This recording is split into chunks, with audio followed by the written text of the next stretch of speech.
hit subscribe.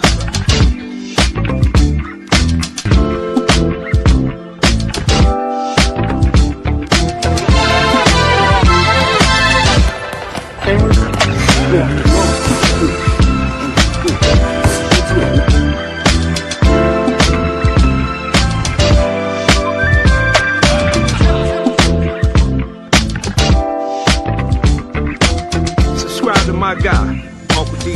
Tell him Big Bass sent you. Spurling. I'm an attorney here in Houston, Texas, an advocate for black men, largely because I am a black man. I'm a black father, I have black sons. Hey man, I do what I do.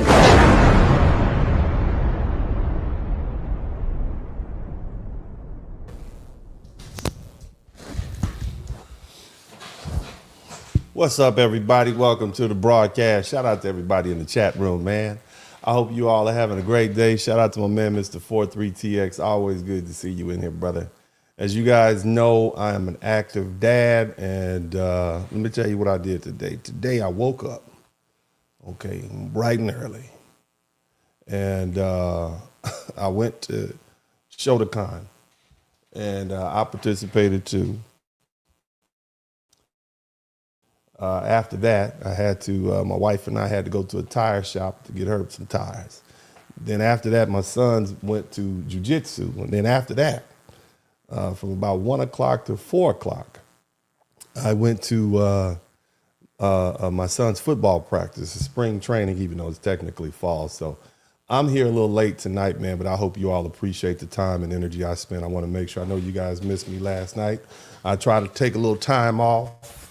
You understand? Do a little few things. Get a little me time in. Somebody type me time in the chat room. And, you know, I think I'm better when I take a little break. And, of course, you want to have time with the family. So, you know, I appreciate you guys working with me on that. That being the case, make sure you do me a favor. We need to make sure you subscribe as you come into the channel. That's the first thing. The other thing I always tell you guys is, if you learn something, I should earn something. And lastly, but of course, very importantly, I need you to make sure that you like and share what we're doing here. Now, tonight's topic is basically, it's entitled Winning Victimhood Olympics 2026, Gold Medal for Complaining. And, you know, it has a lot to do with white grievance and the perceived oppression that white folk think they're undergoing at this point. And I think a lot of people, especially people of African descent here in the United States who can trace their roots back to the slave trade, will find this a bit laughable. But, you know, for generations in America, black Americans endured harm that was codified into law. Our exclusion wasn't incidental. It was enforced by courts and police and banks and legislation. And the barriers were written into housing policy, voting access, employment protections, and of course, the law. Did you know it was a time when black people couldn't serve on a jury? They couldn't testify against a white person, right? And at the same time, there were white folk who were folded into the category of full citizenship, and they had just gotten here. Now, they weren't immune from hardship. No one is. But there's hardship. It didn't come from structural prohibition. Their identity was not criminalized. Their participation in society wasn't legally blocked. The distinction matters. Now, fast forward to the present moment. We're living through a period of cultural recalibration. Institutions are being questioned. Historical narratives are being re-examined. Demographics are shifting. Access that was exclusive is now competitive. The new narrative from white people says we're now the ones under siege. Not in the form of segregated water fountains, not in the form of denied mortgages, not in the form of block ballots, but in the form of discomfort.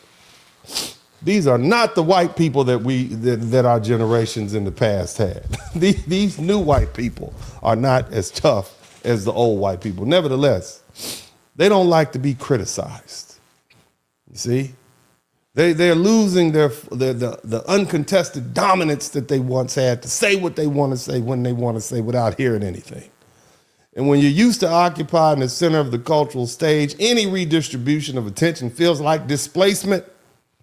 When your identity has historically been treated as neutral, any scrutiny feels like targeting. But see, we have to distinguish between feelings and structural oppression. Those aren't the same thing.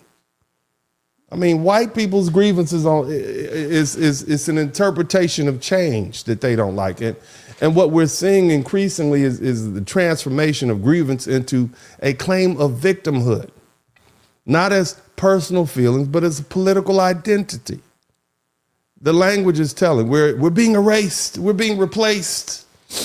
We're not allowed to speak and say what we want to say. These marginalized groups get to talk back. And notice what is happening. The framework of historical oppression, language that once described forced exclusion, is being repurposed and described as cultural discomfort. This is what I mean when I say oppression Olympics. This isn't a competition over who suffered historically. The record on that is well documented. It's a competition over who gets to claim victimhood status in the present day. Let me run that back to you. This is a competition to determine who gets to claim victimhood status in the present day. White people recognize that victimhood, if we can say we're victims, then in modern politics, that carries power. And it will give us the moral authority that these black folk have had and these other minorities have had.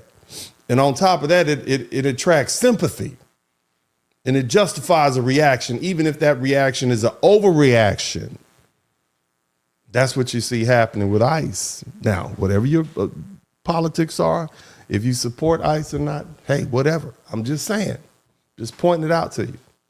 But the other thing it does is it mobilizes anger. And if you can place yourself as an injured party, you gain leverage, you gain emotional high ground, you gain permission to respond forcefully, even to use excessive force. So the struggle becomes about claiming the language of inequality. And that is a profound shift. Now, here's the funny part. Dominant groups normally don't describe themselves as oppressed. And clearly, whether you believe it or not, look, let's look at some numbers so we can ground this conversation before we move forward. All right. Number one, let me just state emphatically, white people are not oppressed. White people who are here, all my white supremacists, come on in. You know, Uncle D likes to talk to you. You are not oppressed. Okay? Because, see, when people say we're being pushed out, I like to ask a simple question. Pushed out of what? Exactly. I mean, let's start with political power. White Americans, and I'm talking about non-Hispanic white Americans, they make up 57 to 58% of the U.S. population. That's the baseline. But in Congress, they are roughly 3/4 of the members of Congress. And so the group that has only 57% of the country holds 74 to 75% of the seats that are writing the law. Okay, and that's not exclusion. That is clearly overrepresentation. Let's move on to the corporate power.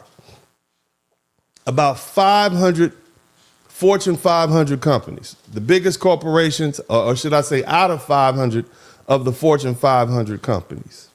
These are the biggest, most productive corporations in America. Out of 500, only 10 of them are led by black people. That's about 2%, which means that means 490 of the Fortune 500 companies are led by white folk. You understand? They're led by white executives. They have corporate boards. In that regard, roughly 3/4 are white. Again, they're not locked out. They are very much inside. Somebody type inside in the chat room.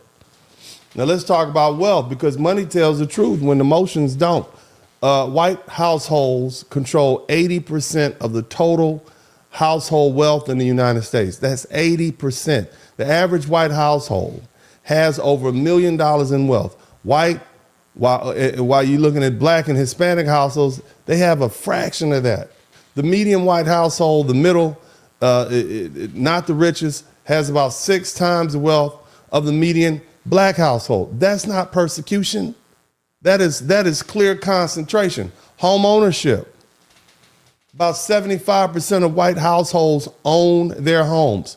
For black folk, it's about the mid-40s. And that gap didn't appear because someone forgot to work hard. We have been working hard. It reflects decades of policy, access, and accumulated advantage. Again, where is the oppression? This is what we're talking about regarding income. When you talk about white people or non-Hispanic white people, the median household income is about $89,000. That's not poverty rates. White Americans have the lowest supplemental poverty rate of any major racial group. Life expectancy. White Americans live longer than black Americans on average. Health outcomes, white wealth accumulation, political representation across the board. The numbers show stability and dominance, not marginalization. So when someone says we're oppressed, we're the new oppressed class, I'm genuinely curious. Oppressed? Where? Not in Congress, not in the boardrooms, not in household wealth, not in home ownership, not in life expectancy. Oppression doesn't usually come with 75% control of the political power and 80% of control of the wealth. Oppression doesn't usually come with dominant representation in corporate America. Oppression doesn't usually come with the lowest poverty rates and the highest asset ownership. Now, does that mean every white person is rich? No, I'm not saying that. Okay, there are people who are struggling, white folks who are struggling across the country. Poverty doesn't check skin color before it knocks on the door, but we're not talking about individuals right now. We're talking about structure. We're talking about as a whole. And structurally, the data is clear. The white folks, who are the dominant group, normally don't describe themselves as oppressed because the numbers don't support the story. Dominant groups might feel criticized, they might feel challenged, they might have their little feelings hurt, they might feel uncomfortable, but discomfort and domination aren't the same thing. If you control most of the seats at the table, most of the wealth on the table, most of the companies building the table, you aren't being colonized, you're being questioned. And there's a difference, okay? Those are two very different experiences. So before we move forward in this discussion, let's keep it one thing straight. Feelings are powerful, but statistics are stubborn. And the statistics don't describe a group being pushed to the margins. They describe a group that still sits at the center. Now, culturally, centrality becomes less automatic when there's more people around. There's a scramble to reinterpret the shift as persecution, but ask yourself, what does persecution actually look like? Is it criticism in the media? You don't like what people are saying about you on the internet? You don't like the demographic change? You let all these people in because you didn't want to do your own work. You didn't want to pick those tomatoes and wash your own cars and cut your grass and take care of your own kids. You let them in. Is it diversity initiatives? Is it losing guaranteed advantage? Let's talk about it. Let's go a little deeper. When the dominance has been normalized for centuries, equality feels like instability. That's what's really going on. And that's an emotional reaction. It's not surprising, but emotion isn't evidence. And discomfort isn't disenfranchisement. See, what we're witnessing isn't the emergence of a newly oppressed majority. Not every loss is oppression. Not every criticism is discrimination. Not every shift in cultural norms is colonization, because when the dominant group begins to see itself primarily as oppressed, the consequences are symbolic. And this is where black folk need to pay attention. I want you to listen to me. These people are out here claiming like they're victims. So what are the consequences going to be? Legislative changes, institutional changes, cultural changes. What do you think these laws outlawing what they call DEI, affirmative action, about. That's legislative changes because they were allowed to, they think themselves oppressed. Institutional changes. You got universities taking out history about black people and some of the wrongs that Europeans who came to this country did. So that justifies some of these institutional changes, which lead to cultural changes and perceptions. And see, that shaped the future and who gets protected and who gets prioritized and who gets heard. And that's where the conversation begins. Now, I'm going to take a few minutes to show you guys a few videos, and I'll do what I normally do, my little play-by-play on the videos, because I just find that entertaining, and I think you all do too. So we'll, you know, I want you guys to let me know, as long as you can hear what I'm saying is clear. I want to make sure that, you know, my voice is clear and the videos are clear. And we'll go ahead and proceed. You guys, again, you know what to do. Make sure you hit the #1 button, because we got to sort through this mess. And I appreciate you guys being with me. Make sure you subscribe to the channel, okay, if you haven't already. And let's see what we can get out of this. Here's one. Excuse me. What's happening to the white people? They have a Black Miss America. They have a Black college. They have a Black month. What do we have? And now they have Juneteenth. Yes, I understand there was slavery, don't get me wrong. Of course you do. But there was also a Holocaust, and that was more recent than slavery. But you don't hear the Jews saying, gimme, gimme, gimme, gimme, gimme. Okay. What's the point of Juneteenth? What is it? I don't know. All right, first of all, I want you all to show me some appreciation, because I didn't interrupt her, because I know you all complain about me interrupting. Now, I find it interesting when I don't interrupt and I let these people ramble on and you all get to screaming at your cell phones. Then you say, oh, you should have said something. So I'm gonna need y'all to, you know, pick a struggle. You know, I'm gonna talk over these people as they go, okay? Or I'm gonna wait to the end, and I'm doing the best I can, okay, to hold it in. Now, her first claim, what was Juneteenth? Well, Juneteenth was an occurrence that happened sometime in June, 2 years after the Emancipation Proclamation was signed. And the black Africans, black people who were enslaved down in Galveston, Texas, which is only about 45 miles or so from where I am, found out that we free. You didn't tell us we was free. Because the Emancipation signed by President Abraham Lincoln freed all the slaves in the rebellious states. Now, it didn't free the black people in the free states. So Juneteenth is actually a celebration of black people being free. Now, regarding what used to be called a Negro History Month, okay? Negro History Month started in the 1920s.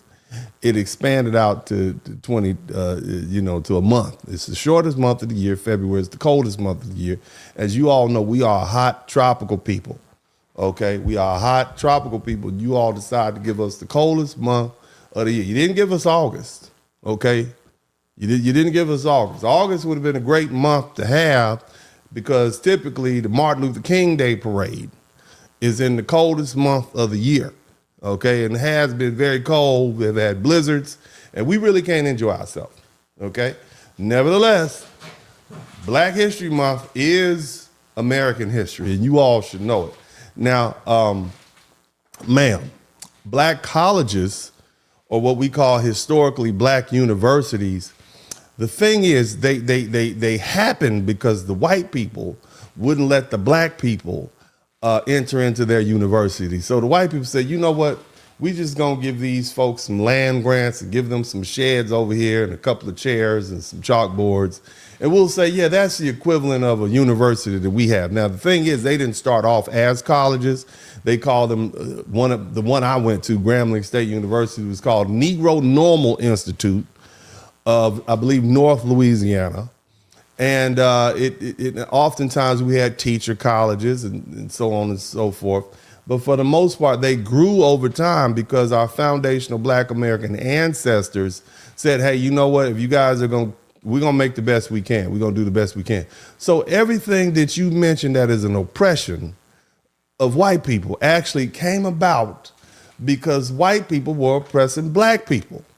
So I want you to understand the irony of you complaining about the fact that you gave us lemons and we turned it into lemonade. You did us dirty, and we built bridges and buildings out of that dirt. Now, I find that ironic, but again, this is what we're dealing with. So thank you. Let's move on to the next video that we'll examine. And again, I will do my very best not to talk over people, okay? I wanna do my best to not speak over the people, all right? I wanna let the people say what they have to say. Let's move on to this. Shout out to all the Christians out here. Multiple occasions that if wanting me to end up with a white man makes him racist, then he guesses he's racist. That he has long espoused a different narrative from the pulpit, including this clip as an example from 2016. Jesus just sees people. Hallelujah. You say, well, I'm going to be honest with you. I'm a racist. Well, I want to be honest with you. This is not the church for you. Well. For whatever way you're a racist, this is not the church for you. Okay, good to know. See, they had great power. Well, though there's our Christian brotherhood. Shout out to all the people that are Black Christians out there who, put their Christianity before everything. Those are your Christian pastors right there. Here's the thing, I find it quite ironic that you have so many white men who have an issue with men of other ethnicities, specifically Black men, entering into relationships with white women, considering that it was white men who brought forth the color line to the world. I mean, they left Europe about 500 years ago, and they left their evidence everywhere around the world. I mean, they spread their seed far and wide, whether we're talking about the South Pacific Islands, we're talking about South America, wherever they went, Africa, they went around everything, and they did a lot. Okay, they did a lot. I mean, they are the original baby daddy. Okay, they are the baby daddy of all time. They took their little they took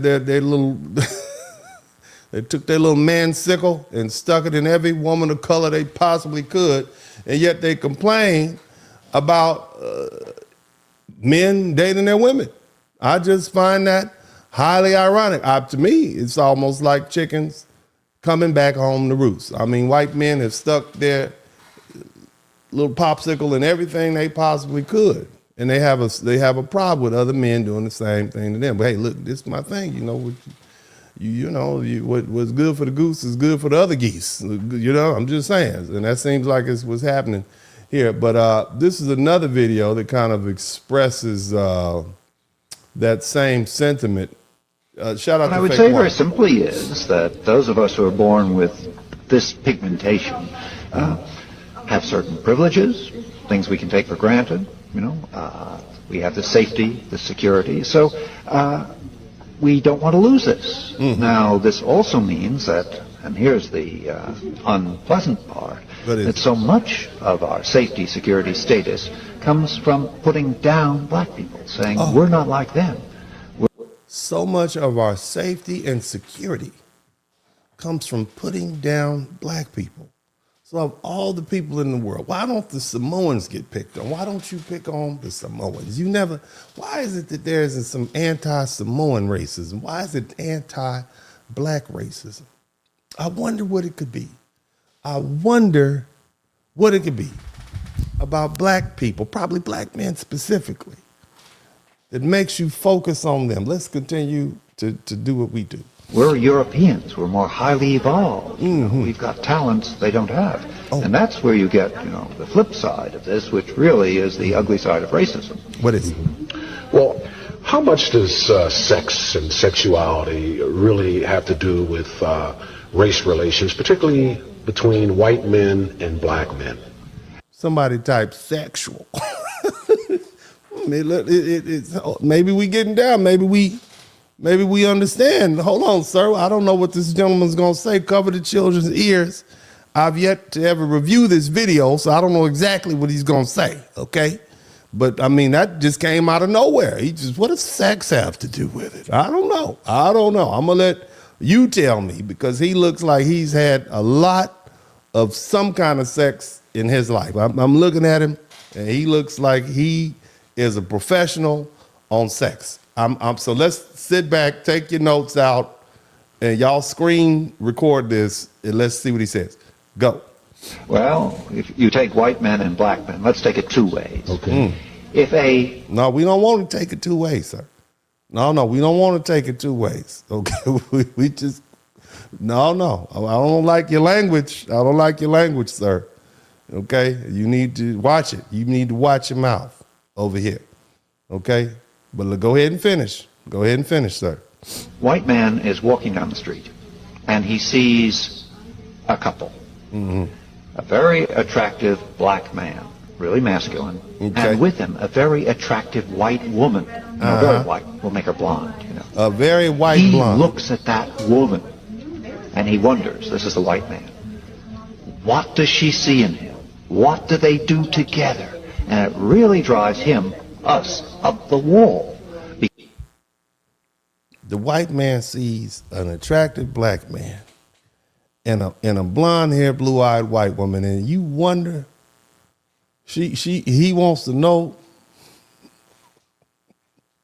what that black man is doing there that got her hugged up on him like that. Come on, Dexter, let's keep going. Come on, baby, let's get out of here. I don't like being down here in the country, around here with all these country honky-tonks. No, don't worry about it. I'm cool. I know people. Did you know what he's doing? You know exactly what he's doing to her, sir. You know what's going on. Don't lie. I know you know. You know what's happening right now. You know. You said earlier that white people have gifts that black people don't have. That's what you said. Okay? So if that's true, guess what? The opposite is probably true too, right? See, black people probably have gifts that white people don't have. In particular, black men might have gifts that white men don't have. I'm not saying this across the board. You might have a Travis Kelce out there somewhere. Travis Kelce must have been working with some of you, had a lot of black girlfriends. I'm just saying, you got the haircut. I'm just saying, this is a serious conversation we having today, and I'm trying to analyze this for you all to understand. Help me help you read between the lines. Okay? So I'm gonna let him finish. I'm gonna let him finish. Okay, but we know something's going on up in here.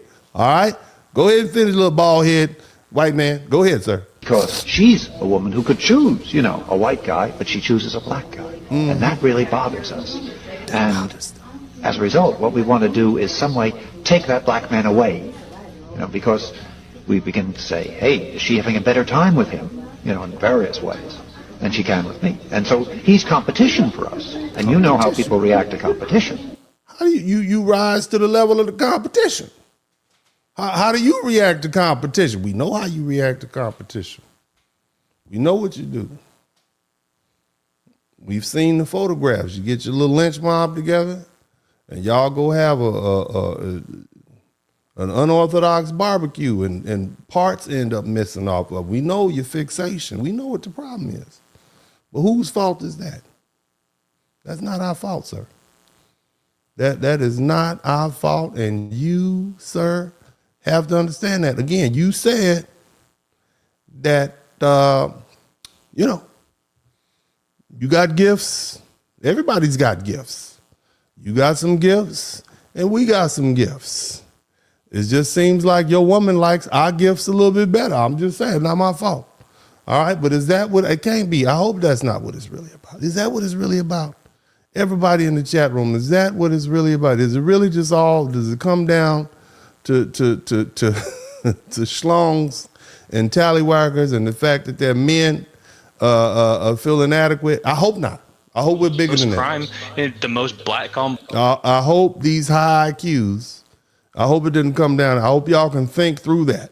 All right, let's continue. Black crime comes from the black community. That's what happens when you have a lack of a father figure in the home. It's not because of the government. It's not because you're being victimized. You have a victim mindset. It's the lack of having fathers in the home. Like 40,000 white people die every year. Is that because of the lack of fathers in the house? What having a better father in the house in white households, would it save white people from killing themselves? Oh Lord. See, now hold on. You done went, we was having fun and you done got serious, sir. You done got serious.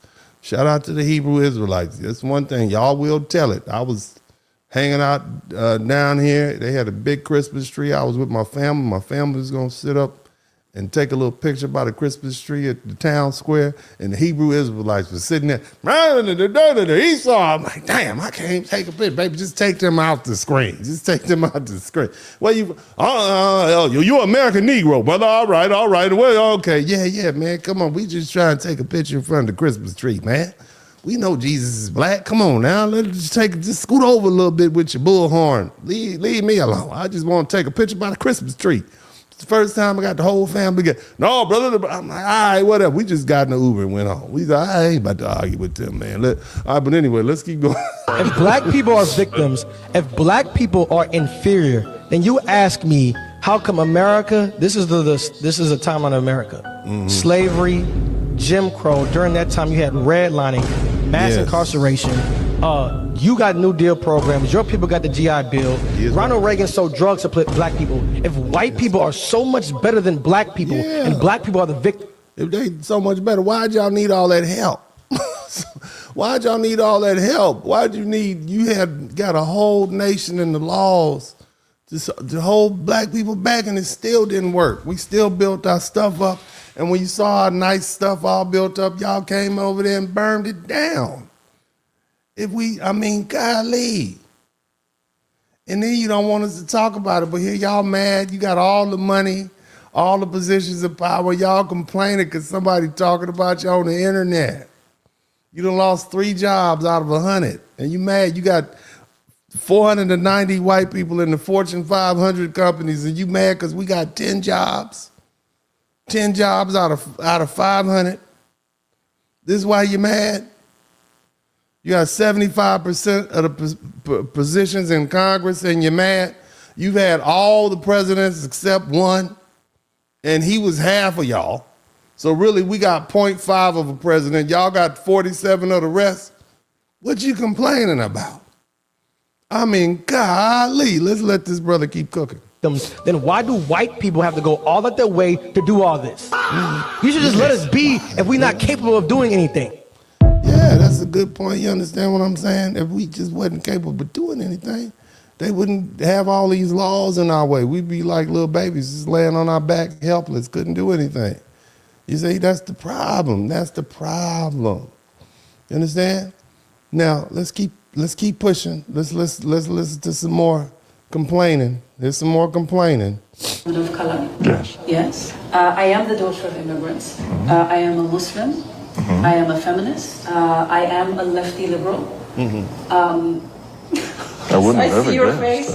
And what I want to ask you is, am I your enemy?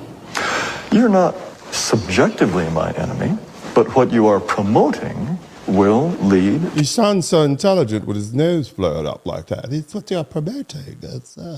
To the disappearance of my people and my culture. Ain't nobody promoting the disappearance. Nobody even knew y'all were in Europe. You all decided to come down out of Europe and start harassing people. You and the Vikings, y'all the ones that started traveling around. Nobody knew y'all up there. Nobody wanted to go up there. Nobody was bothering any of y'all. You all decided to venture out and try to take other people's things. That's what you did. You conquered India. You conquered Asia. You conquered South America. You conquered Africa. You colonized it. You forced the people to absorb your religion and speak your language. Of course they're going to come to England. They speak English. Of course they're going to, what would you expect? Of course they're going to come to France. They speak French. Of course they're going to come to Portugal. They speak Portuguese and Spanish. You did that. You are mad because the colonizer is being retaken over. This is your problem.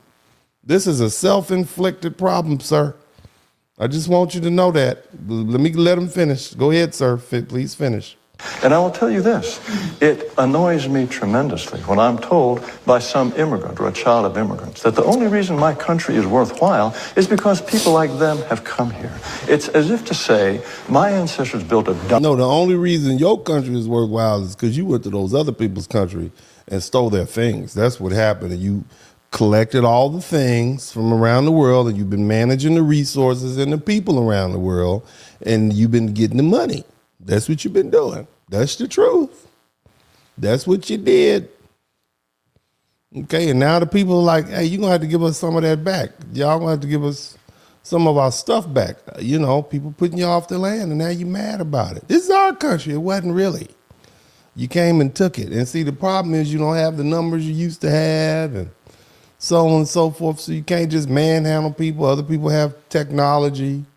You know, we have Twitter. We can see you coming, like they're coming down. All right, you're mad about that.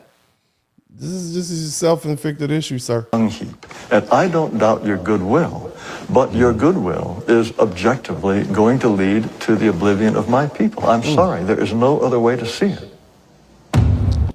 The only reason it leads to the oblivion of your people is because your women keep having sex with other men, and your men keep having sex with other women. That's why. And y'all keep reproducing children, okay, who are of color. That's the problem. So this is more so on the lines of you can't control your habits, you know, and your reproductive habits. This is a you problem, not a us problem.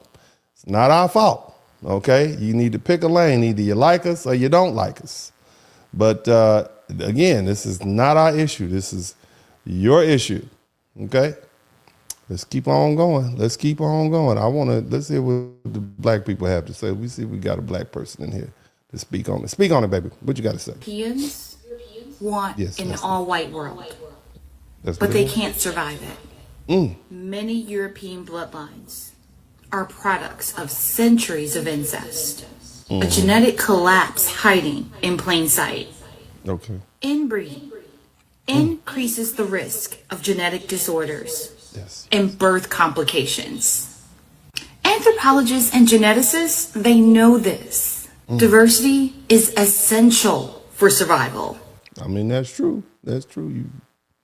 If y'all could have done your own work, you wouldn't have brought my ancestors to America, would you? There's writings where you specifically say the Negro is more suited to work in this hot weather down here in South Carolina. These mosquitoes and malaria is kicking our butts. We don't want to be here. We need to get some of those Negroes over here. You know, we passed a few on the way over. Go get some of those Negroes, bring them here, and have them set them out about the landscape and have them do all the horticulture for free. We will write documentation upon them. We will keep them as our hostages for life, and therefore they're on in perpetuity. And that would allow for us to sit here in these hot southern mansions which have no air conditioning, even though we will be hot, but we will not be working outside. That's what you did. That's what you did. You brought us over here because you can't pick your own cotton. You can't take care of nothing. You brought the Mexicans up here to cut your grass. Now you're putting the poor Mexicans out. This is like the third time that America has put the Mexicans out. They put the Mexicans out in Operation Wetback. They put the Mexicans out back when they took over Texas and Arizona, New Mexico, and California, and now you're putting them out again. If I was a Mexican, I'd be like, hey, man, not coming back up there, man. You know, they tripping. I wouldn't come back. They keep putting the Mexicans out. Every time they need the Mexicans, like, we need to get them back up here, darn it. You see, now they think they're going to be able to get AI and drones. Okay, but let me tell you something. Somebody's going to need to fix those drones. Okay, somebody's going to need to fix those drones, and the Mexicans going to fix them a lot cheaper. Okay, the brothers ain't, look, I'm going to charge you. I'm going to charge the same the white man charge. And I'm going to take longer to do it. You understand me? I'm out there fair. I've been to a black mechanic. He gonna take a lot of breaks. He going to do a good job after a while. He ain't gonna be there when you call. He got to go to the parts store to get another part because the one he ordered was a little off because, the serial number was a little different. He gonna have to check the junkyard. Okay? He gonna have to do that. White man's gonna just say, it's gonna be, whatever the price is plus 80% on top of that. Okay? And he just gonna get some Mexicans to do it. All right, so at the end of the day, is you either got the Mexicans or the black dude. We ain't doing it. We're not gonna fix your drones. We ain't gonna fix your cars. Okay? We're not. And so you're going to have the Mexicans come back. Another 10 years, Mexicans will be back up here again. We know what you do. That's abuse. Y'all been abusing Mexicans. Okay, white people? You're wrong for that because you don't want to do your work. You really want us to get back out there. Y'all thought if you put the Mexicans out, the black people's going to go back to the fields and pick some strawberry. We ain't picking a damn thing. I can tell you that now. Okay? We ain't picking a damn thing. All right, we'll fight you before we pick any damn thing. Any black people in the chat room, any of y'all, I ain't picking nothing. I ain't gonna even pick my nose, okay? Nothing. No, it ain't happening. I'm just letting you know. But we can let this pretty girl keep talking. Keep on talking, pretty girl. Yet the narrative of white purity persists. Purity. A religious and ideological ruse. These churches preach violence against women. They reduce women to reproductive vessels and codify inequality with their scripture. That's what they do. And the irony, in all white lineage, that's genetically unsustainable. And the only ones that will actually survive are those with enough diversity in their gene pool. Enough diversity. That dirty word, diversity. Diversity. Ooh. So any dream of white supremacy is actually biological death sentence. Yes. And at this point, why fight it? Let them continue. Because nature will take her course. Don't be like that with white people. White people make sure your planes get to their destination on time. Don't be like that to white people, baby. Okay? Let me say something. Okay. Let me say something. Okay. I know I got a lot of black people in here. I got a lot of black people. But white people are good at organizing. They're good at management. We need white people to manage some stuff. They're good at it. Okay? All right? They might do a little stealing. They're going to do a little stealing. They do a little embezzling. Okay? But at the end of the day, okay, they're going to make sure everything is technically sound. They're going to organize everything. Okay? Because let me tell you something. Let's be honest. When you get a bunch of black dudes and a bunch of black women, a bunch of Mexican, Latinos, men and women, and some Asians and some Arabs, right? Ain't nothing gonna happen. You're gonna have some barbecue, watermelon. You're gonna have a quinceañera, okay? There won't be no pork at the quinceañera because the Arabs gonna be there. All right, and then the Asians gonna be in there, trying to give everybody some fried rice. No work is gonna get done. Everybody's gonna take a nap. Okay, so we need some white folk to come up in there and organize that. We need to get all them colors lined up. You go over there and count. You blacks, go and load the trucks. I want you Mexicans to shine this stuff up. You Arabs, just stand in the corner. Stay over there away from me. They're good at organizing. Look, I'm just saying, they're good at organizing things. Okay, they report everything. They're gonna tell it. Okay, they're good at that. Don't be evil with them. Okay, they just we're gonna give them, just let them have it. Let them have it. Okay. As she already has with declining birth rates. Europeans just don't get it. They never could. Racial purity is suicidal. It's not just suicidal, it's immoral. Europeans have been practicing it since their existence. But science warns us that path shrinks bodies and communities. So, by all means, keep doing what you're doing. Because diversity is the evolutionary lifeline to humanity.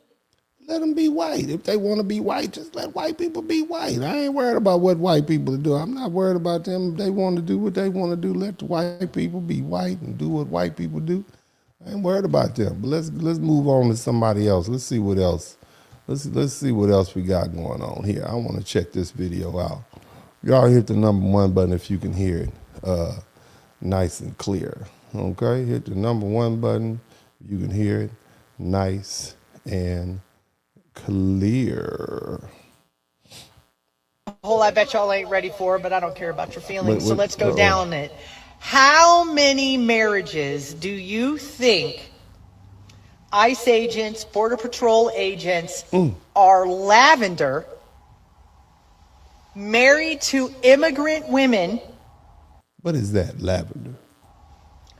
The whole evangelical triad nationalist movement of family first, sleeping in separate bedrooms. And even though these men have no sexual attraction to women, they have absolutely no problem raping them. Oh, no, we can't say that word. Grape. We don't say that word here, ma'am. I don't know where you coming from, but sound like that's some internal white people business. I don't want to get off in all that. I don't know what she was talking about, but I don't know what some of those words meant. But let's move on to a white person, a Mexican that we do know. Go ahead. Living a less Mexican. Why would I try to do that? Mexicans are... I feel like Nick Fuentes is getting his Mexican back. Look at it with the awesome. music. Have you ever noticed that Mexicans are winning? Mexicans are... Mexicans are winning. Savage, bro. Aztecs? We're fucking Aztecs. Bro, they're cutting people's heads off. They're scalping people. So W us. We just do it. He said us. Nick Fuentes is he I don't know if you guys know him, but that little fella, he's like mixed. He's like a Mexican, some kind of Mexican Italian non-Aryan white person that carries the line for the racists and the bigots. You see what I'm saying? And the irony is, it's like, dude, you wouldn't even fit in. They won't even let you in the group. And here you are, holding the line. That's not appropriate. Now, this is what was going on last week in Congress. I want y'all to listen to this. Senator, watch this. Now, this gentleman is trying to become a cabinet member for Donald Trump. Then let's have a conversation. Tell me how you define white identity and what you think is being erased about white identity. Certain types of Anglo-derived culture that comes from our history. Like what? Let me think. Look at his eyes. I want y'all to look at his little eyes.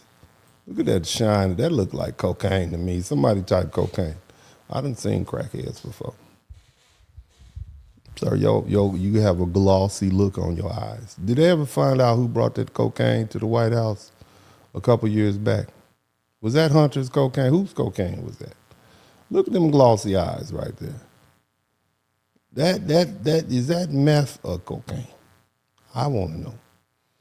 Okay, y'all let me know. Let's keep listening to him with this rambling. But he did mention something. He said white identity.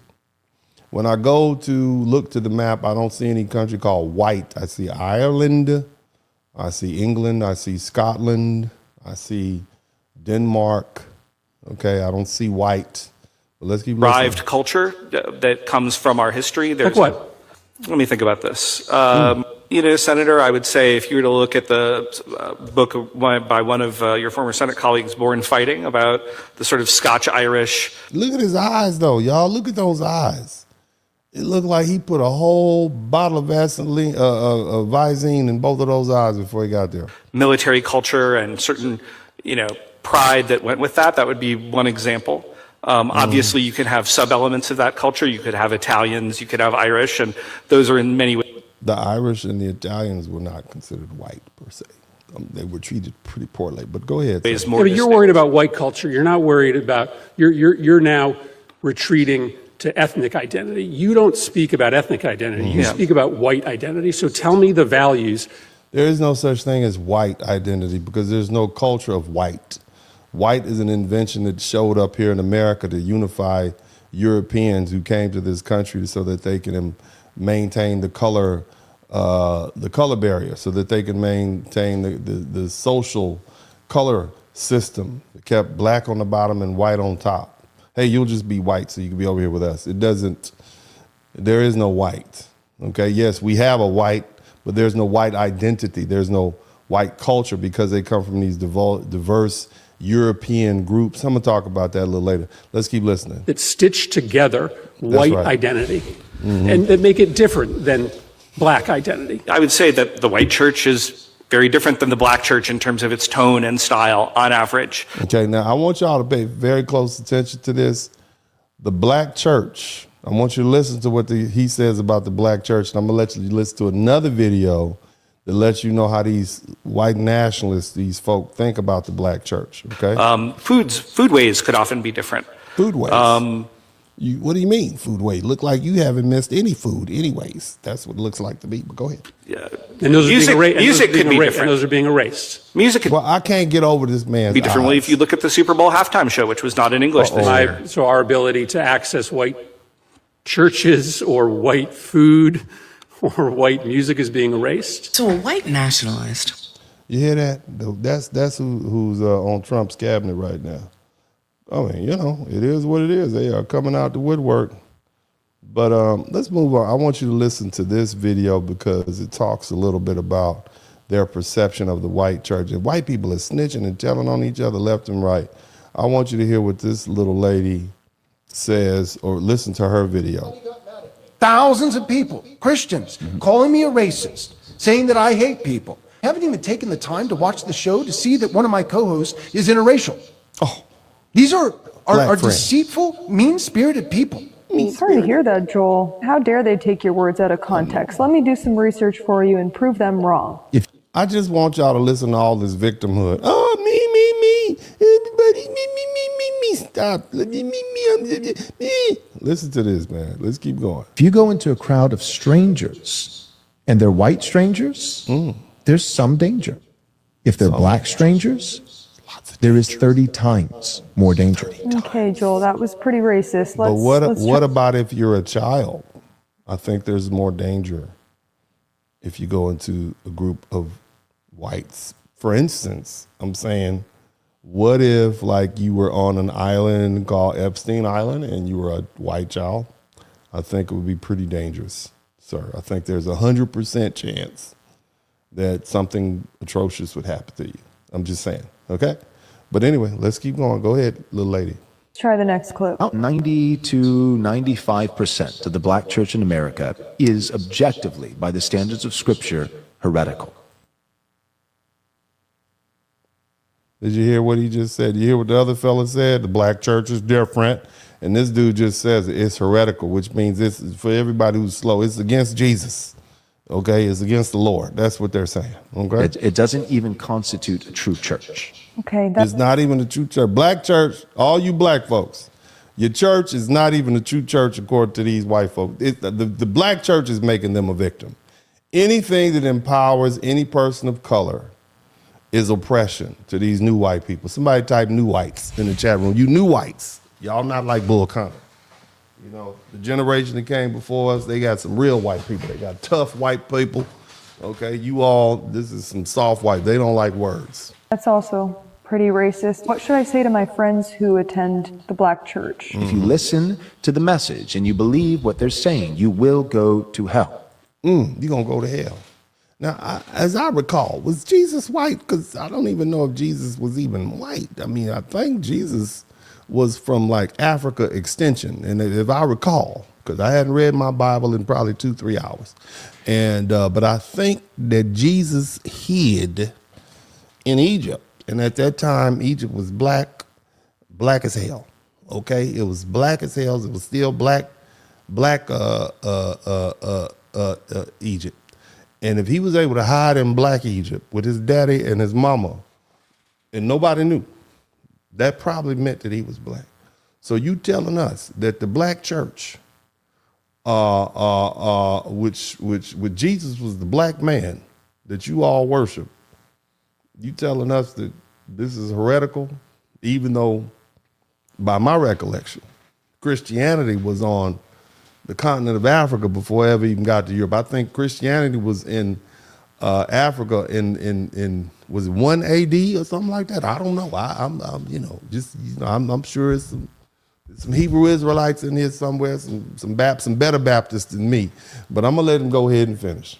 Wow, okay, this is pretty extreme. You're not making a great case for yourself. What would your solution be to this issue you just brought up? There are not enough black men in America, Christian men, who know enough theology to be able to be qualified to pastor black churches. The black church in America needs to be split up. It needs to go and find a good God-fearing white church with biblically qualified men so that they can hear the real gospel of Jesus Christ and come to saving faith in him. Okay.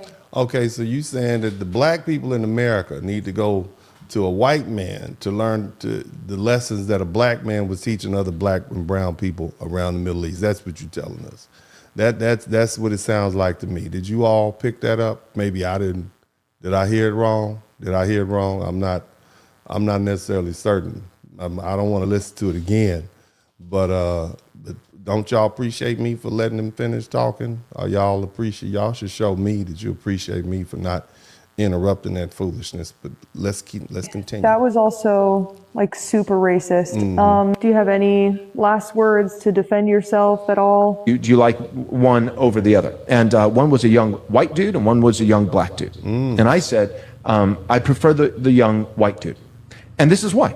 The reason why is not because I'm white, but because we currently live in a historical moment in the West, and particularly in these United States, where I know that both of these guys could be perfectly qualified. You sure? But I also know that if there's a chance that one of them was not qualified and was given a free pass, it'd be the black guy. I know that young white guy, there's no way he got a free pass. Okay, Joel, so I've looked. All right. So, sounds pretty racist to me. I'm just saying, it sounds pretty darn racist to me. But also the victimhood. It's the victimology for me. It's just too much victimology. All this complaining, blah, blah, blah, blah, blah. If you're better, just be better. If you're better, just be better. Okay, let's see what else we got. People are free, they're gonna ruin our society and make us all poor. Well, we're getting poorer, but the black people are still poor. It must be those damn socialists. You hear what he said? Shout out to Red Sigma. As long as the black people are poor, because remember, white supremacy depends heavily on how poor black people are. All right, they base how well they're doing by how not well black people are doing, and I find that interesting. But let's let him Still finish. getting poor. The black people are still poor. The socialists are all broke.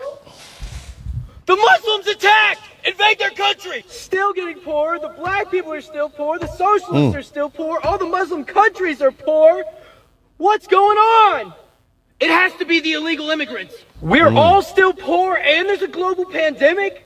It's obviously anybody who won't wear a mask and get a vaccine that's the problem. Everyone's still poor and getting poorer except the extreme elite. Fuck it, it's all of them. Muslims, illegal immigrants, socialists, it's all of them. They're the ones. That's what the group in power does to keep. Yeah. See, the problem with white folk, these poor white people, is they don't realize that they are being played by the rich white people. And you can't tell them. They want to truly believe that at some point they're aligned with these rich white people, and all they have to do is just keep on working and keep on playing the game, and they'll eventually be rich. They'll be Bill Gates rich, not knowing his mother was rich. It's like they don't realize that. They just truly think if they just keep playing this game. But at the end of the day, and as I say in this broadcast oftentimes to poor white people, they don't like you either. They don't like you either. And they never will. They think you're garbage. They think you're trash. Read their writings. Have you seen some of the Epstein? Have you seen some of the Epstein writings? How these elite white people talk about poor people. There was this one exchange between Epstein and some other rich multimillionaire, 100-millionaire person. She said, when I go about, I see some people who are 100 pounds overweight, and they're just disgusted. Talk about white people. They don't like you either. And, that's fine. If you want to continue thinking that you can keep doing this white supremacy, racism, all you want. That's the line that they fed you, but they don't like you. And as long as you keep playing the silly game, they'll keep letting you do it. I don't think that, I think there's a place for everybody, but it seems to me like white folks is, not all white people, but it seems like these folks just have a problem with black people's success. And, here's something that I saw that was interesting. Listen to this. What a MAGA mind is. Brand spanking new Lexus SUV. How is that possible?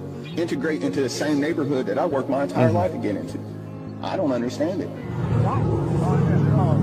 That says why black success, white failure for MAGA. In other words, they're basing how well they do on how well black people do. Okay, this is how they determine whether or not, the system is broken or not, which is why, we don't have health care. Because, if they have to give health, their white folk are more concerned with black people getting health care than themselves. If they can't get, if black people get health care, they don't want it. If everybody has to get health care, they don't want it. Now, if there was a way for white folks to get health care and black people be excluded, they'd be cool with it. And that's for a lot of programs, whether we're talking about land grants, whether we're talking about big social programs. I mean, think about it. They want to get rid of welfare because a few black people are on welfare, but it's the vast majority of welfare recipients are white. Just think about that. There he is, right there.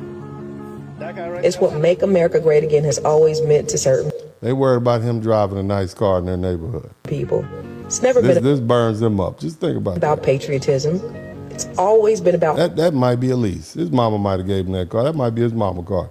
Go ahead. Hierarchy, about making sure black people stay in a place that makes them comfortable. Because let's be honest, imagine living in a country where 400 years you receive every privilege available.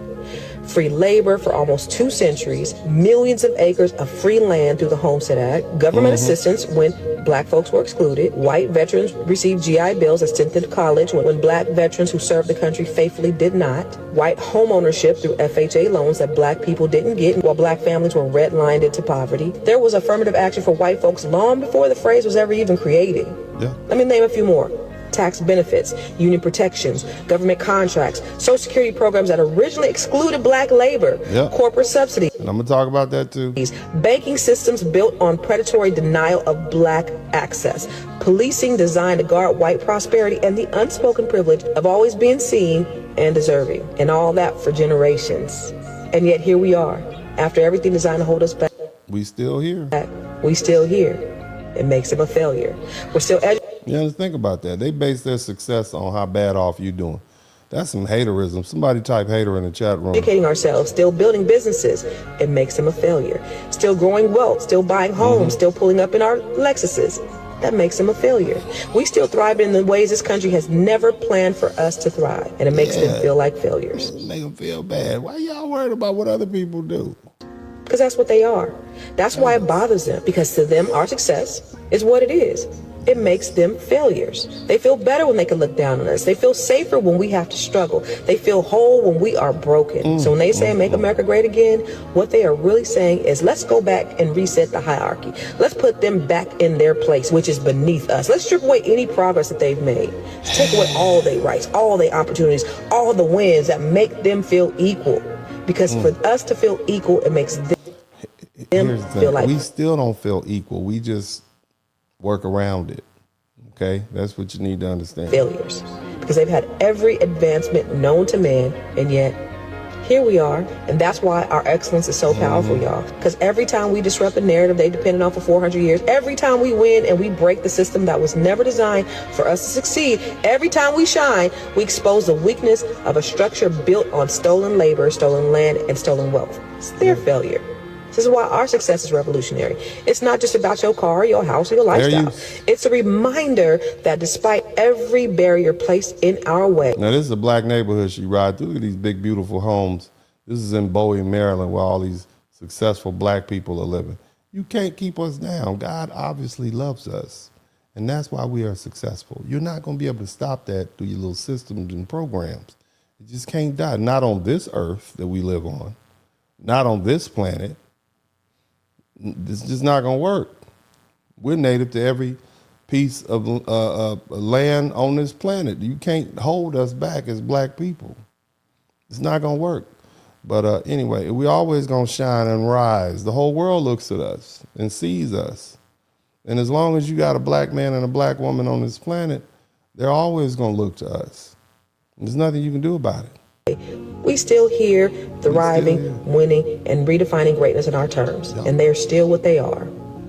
Failures. Now drop a black fist. Just hating out there. I mean, you gotta let that go, baby. You gotta let all that hate go.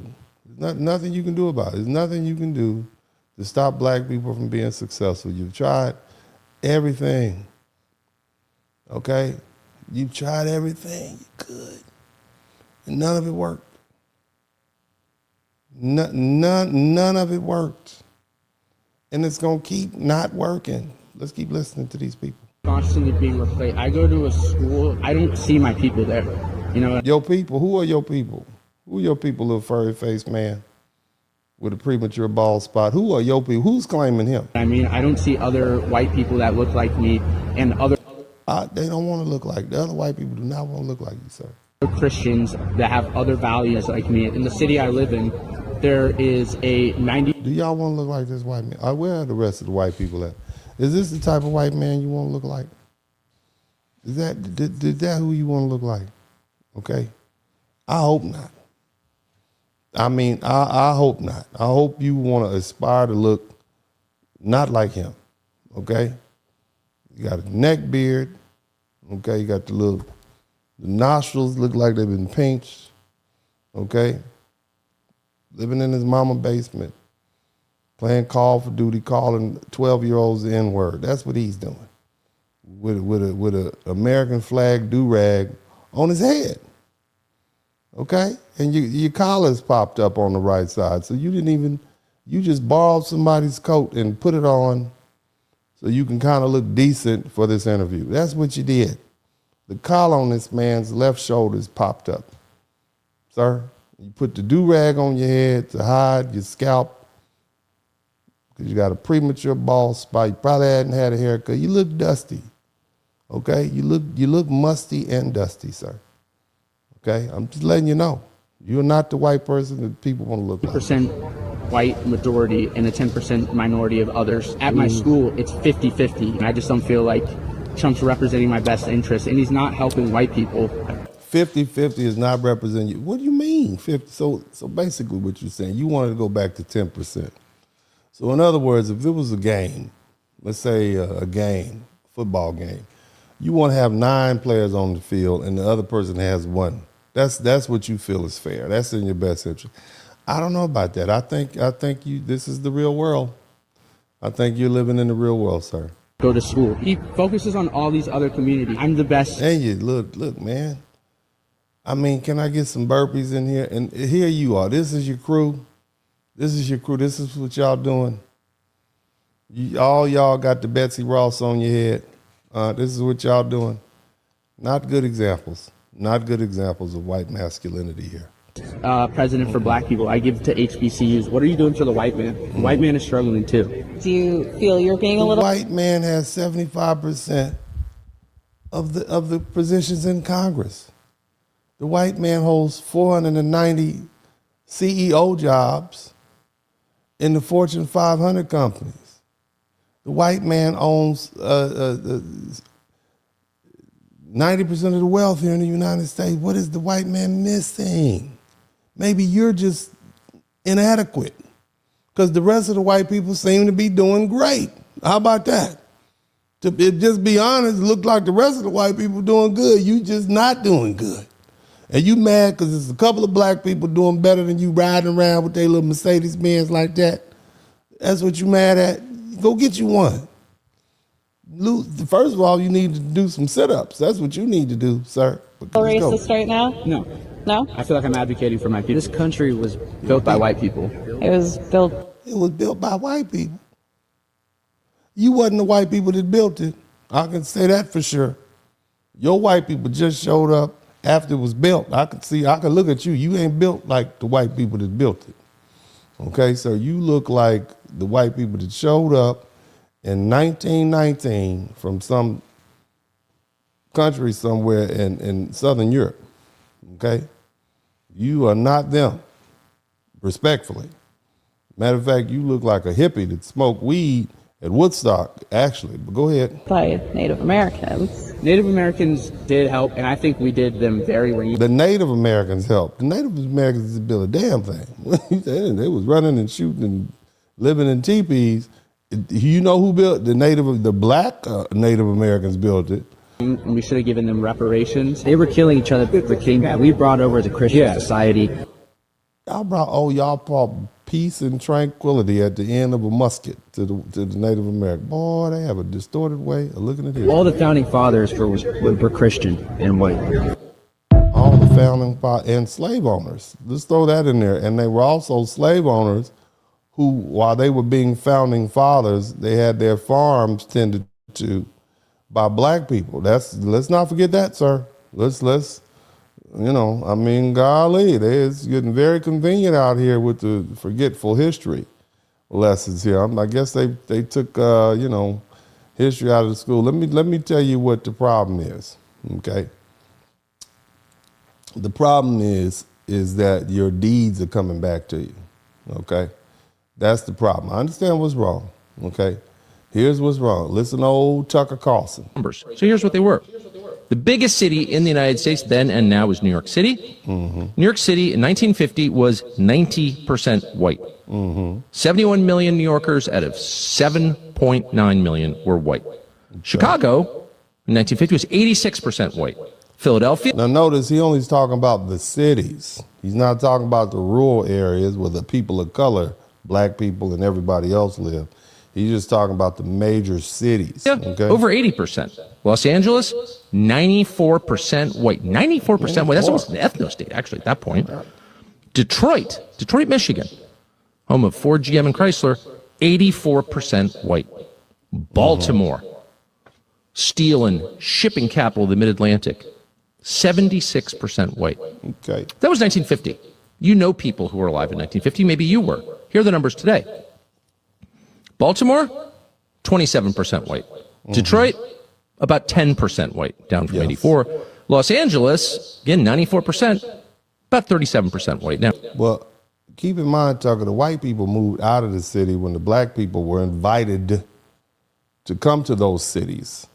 Okay? Remember, the black people had to help with the war effort, World War I and World War II, and they stayed because America needed help.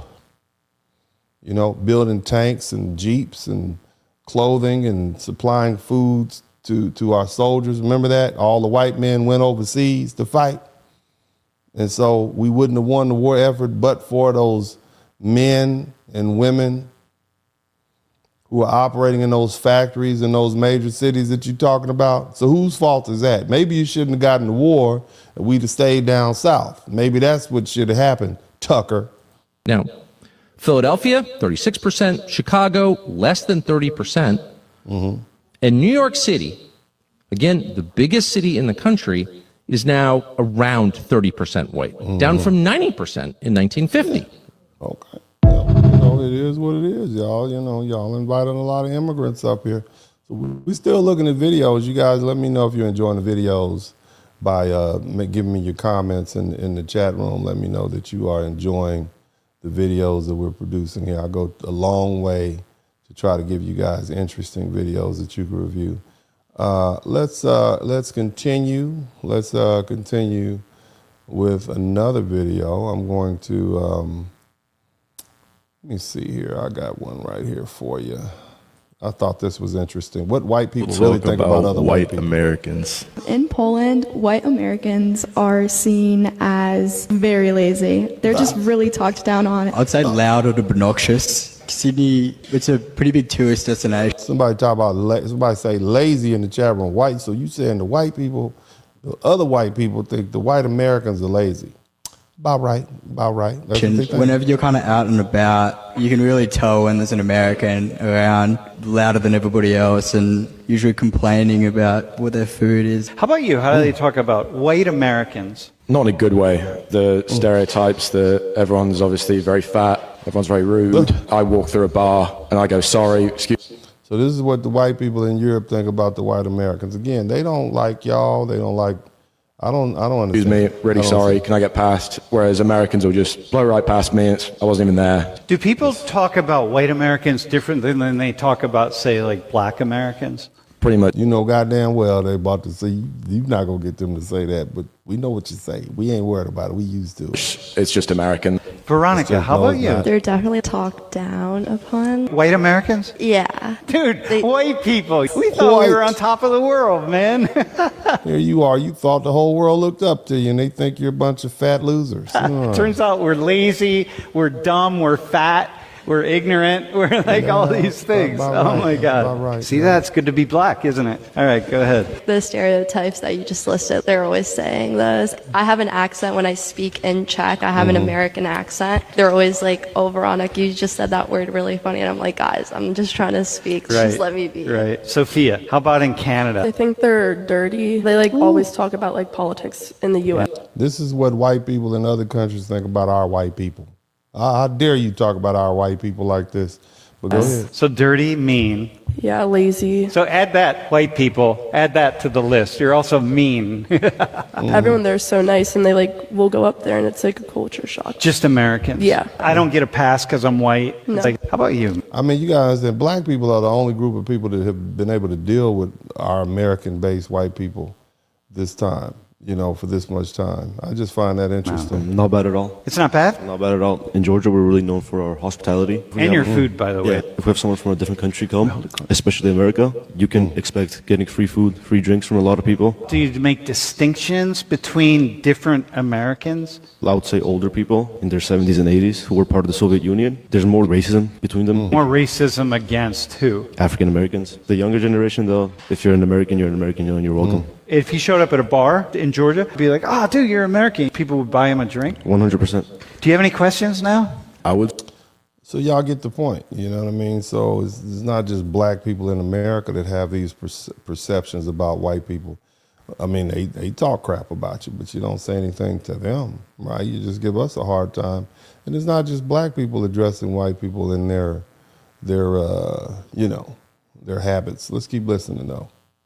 Years of free labor, followed by 12 years of Reconstruction, followed by nearly 100 years of Jim Crow, followed by about 13 years of the second wave of civil rights advancements before we had the first ding on that in the late 1970s. I want you to understand where we are. Where are we at, baby? Tell us. How much we fought to get here. How long we have fought to get the little crumbs of freedom that we've had along the way, which is making them mad, though. They feel like that's oppression. They feel the response to their oppression to them. We did well with the little crumbs, and they want the little crumbs. Together, if you were to add the Reconstruction period with that period between the 1964 Civil Rights Act and the 1965 Voting Rights Act and its first ding with Bakke. And there's also been compromises to the Voting Rights Act, mind you, since it was passed as well. Really accelerated after the election of Obama. Then they really went after the Voting Rights Act. I want you to know, if you were to add the periods where there weren't successful challenges to those things, we have only experienced about 25 years of quote unquote freedom in this country after being here for 400 years.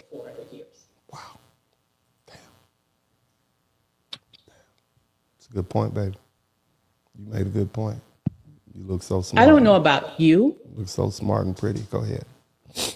But I'm not willing to wait another 80 years. Those are some very unique glasses that you have on. Very unique. Go ahead. For them to get their shit right. Oh, aggressive. Aggressive. We need to be strategic about what needs to happen now to advance with or without them. Okay. Whatever you say, I'm with you. I'm gonna listen to you. I'm gonna listen to you. I'm gonna listen to you again. Whatever you say, I'm gonna go with it. But let's go back to white people being oppressed. This is their fear. So let's keep listening. Let's talk about their biggest fear, because I think that explains everything. What is it? White nationalism or white supremacy or white mediocrity, whatever you call it, it's not rooted in pride. What is it rooted? It's rooted in terror. And the terror that one day they will be treated the way they treated everybody else. That fear comes from history, from memory, from knowing exactly what was done in the name of power, in the name of profit, and in the name of dominance. Is that why they keep trying to get us to forget slavery? That was a long time ago. Just stop bringing that up. We'll stop teaching history. Is that what's going on? Is that why y'all changing the history books? Because you don't want the next generations to remember what y'all did and be mad when it's just like, 10 of y'all in the country? Is that what's wrong? You don't have the numbers? Okay, go ahead. Exactly what was done in the name of power, in the name of profit, and in the name of dominance. To understand this, we have to name the brutality honestly. And there's been so many instances, but I'm gonna name a few. Enslaved people were branded with hot irons like livestock. Fingers, ears, breasts, and genitals were cut off as punishment. Teeth were knocked out. Tongues were cut out for speaking their language or telling the truth. Iron masks with spikes inside were bolted on the faces so people could not speak, eat, or cry out. Some were locked in cages barely large enough to stand. Women were raped as policy, not in secret. Rape was used to breed more labor and destroy family bonds. Men were raped as well. That's so sad. Listen to this.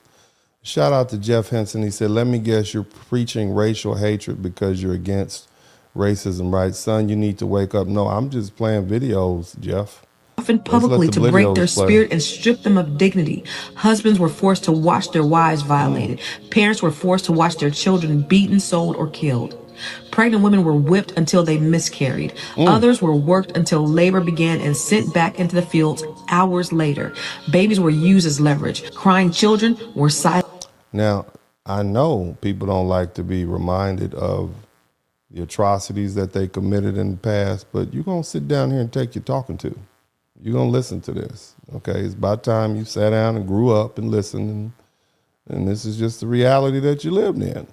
This is the benefits that you receive, so you're going to have to listen to what people have to say, whether you like it or not. It's the internet. Silenced permanently. Some infants were thrown into rivers or fed to animals to terrorize entire communities. People were starved on purpose. They were worked to death on purpose. Bodies were hung from trees, dumped in rivers, left to rot as lessons. When one died, another replaced them without pause. None of this was hidden. It was law, it was religion, it was business. Churches prayed over plantations. Courts ruled that human beings were property. Scientists invented fake theories to justify savagery. Newspapers advertised people like furniture. This level of brutality required complete dehumanization. Empathy had to be erased for it to function. So when white nationalists talk about being replaced, oppressed, we are being oppressed. Look at that. Or erased, understand what you're hearing. You're hearing projection. They are imagining themselves on the receiving end of the world their ancestors built. They assume that if power ever shifted, we would do what they did. But history already answered that lie. Despite centuries of unimaginable terror, Black people didn't respond with genocide. We did not build systems to annihilate others. We built families. We built culture. We built resistance. We built joy. We built morality under we did a lot under a lot of pressure. Jeff Henson says, what about the current slave trade in Africa? That's what we talked about that on Wednesday. Okay, today is Saturday. Today we talk about something else. You missed the Saturday. This is the Wednesday class that you referring to. Just go back to Wednesday.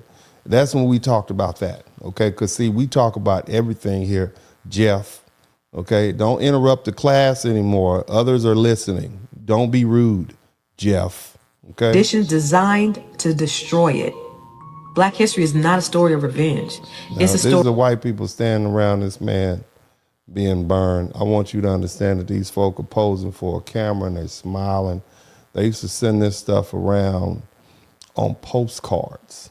Okay, this is how prevalent this was in the 1920s. You know the Roaring 20s? Remember that? The Roaring 20s, this is what they were roaring about in the 1920s. So let me get this mess off my screen.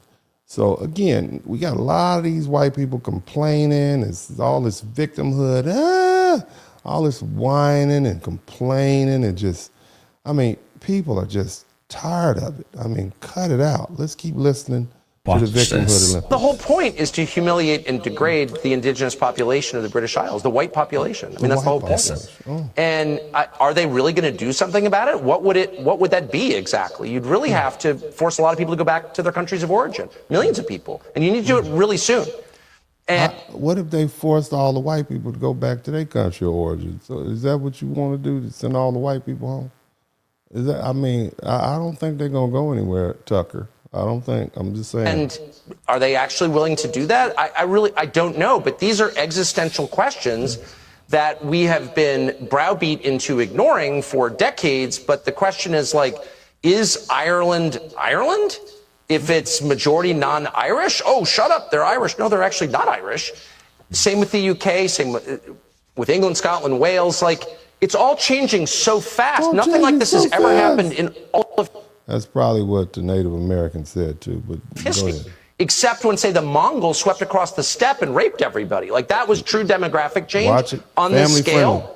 But even that wasn't as profound as what we're seeing in every white country around the world. I would say the West, but Australia and New Zealand also. So, like, what is that? Now, my brain is not big enough to understand what that is. I have a lot of theories about it, but I don't know if they're true. All I know is what the numbers are. And that's real, and no one feels that he can say it. Everyone's like, oh, well, if that were happening in China or India. No, you can say it. Y'all been saying it a long time. This problem will be solved if white people had more children. If white people just had more children, all this would be resolved. So what's the problem? Whose fault is that, Tucker? Whose fault is that? Okay? If white people had more children, you wouldn't need to bring all these immigrants up here to pick fruit and do the menial tasks you don't want to do. You could have some poor whites do it. So what's the problem between white people that they're not having more children? Whose fault is that? Okay, that's what you need to deal with. This is an internal problem. India or Malaysia or Senegal, it doesn't matter. You'd be like, what the hell is that? Like, the population's totally different. Look at graduation. Pick, I don't know, King's College Law School, and look at the graduation picture for the last 30 years. Who's in it? Just like, let your eyes tell you the truth for once. Like, this is a total change in population. Is it better? Is it worse? Can't have that conversation. Who's pushing this? It depends on who you ask, Tucker. It depends on who you ask. Does the population want it? Population clearly doesn't want it. There's no polling that's meaningful on the subject. I mean, there's no referendum on it. You don't get to decide. You've got no voice in it, other than you get to go to jail if you complain loudly enough about it. What is this? I think it's the biggest and darkest thing that has happened in the last 1,000 years. In the last, you think it's bigger than slavery? You think a few extra colored people moving to London is bigger than slavery? That's what you think, Tucker? I mean, let's just think about what you're saying. I don't know, Tucker. I think you're off one, you know. For sure. And I think it's leading somewhere really, really bad. It's not happening by accident, that's obvious, because it's only happening in white countries. What do you mean? Y'all been invading black people's countries for a long time, and brown people's countries for a long time, and imposing all these places around the world where they speak European languages like English, Spanish, Portuguese, French. That's because white people left a footprint there, their fingerprint, sir. What are you talking about, Tucker? You're just speaking out the side of your head. I'm going to play a couple more videos and then we're going to get into the meat of the broadcast. Now, again, the whole point is, listen to this, man. Listen to this. New woman president of Namibia is taking back the land from German settlers. Now, white people have gone around the world and they've colonized people's lands, and they're mad because these people are saying, you got to go. All right, listen to this. May 28th, Namibia held its first G-Side Remembrance Day. It commemorated when Germans came to the country and murdered over 100,000 indigenous people. This was considered the first G-Side of the 20th century. Similar to South Africa, Namibia has 8% white people in the country, yet they own 70% of the farmland. And they got that through cruelty and brutality. From 1884 to 1915, the Germans came in and wrecked shop, honey. When the indigenous tried to fight back, they created... This is before World War II. This is where they got their practice in. Concentration camps. Seems like that's kind of a trend for them. And these camps are considered Germans' first concentration camps.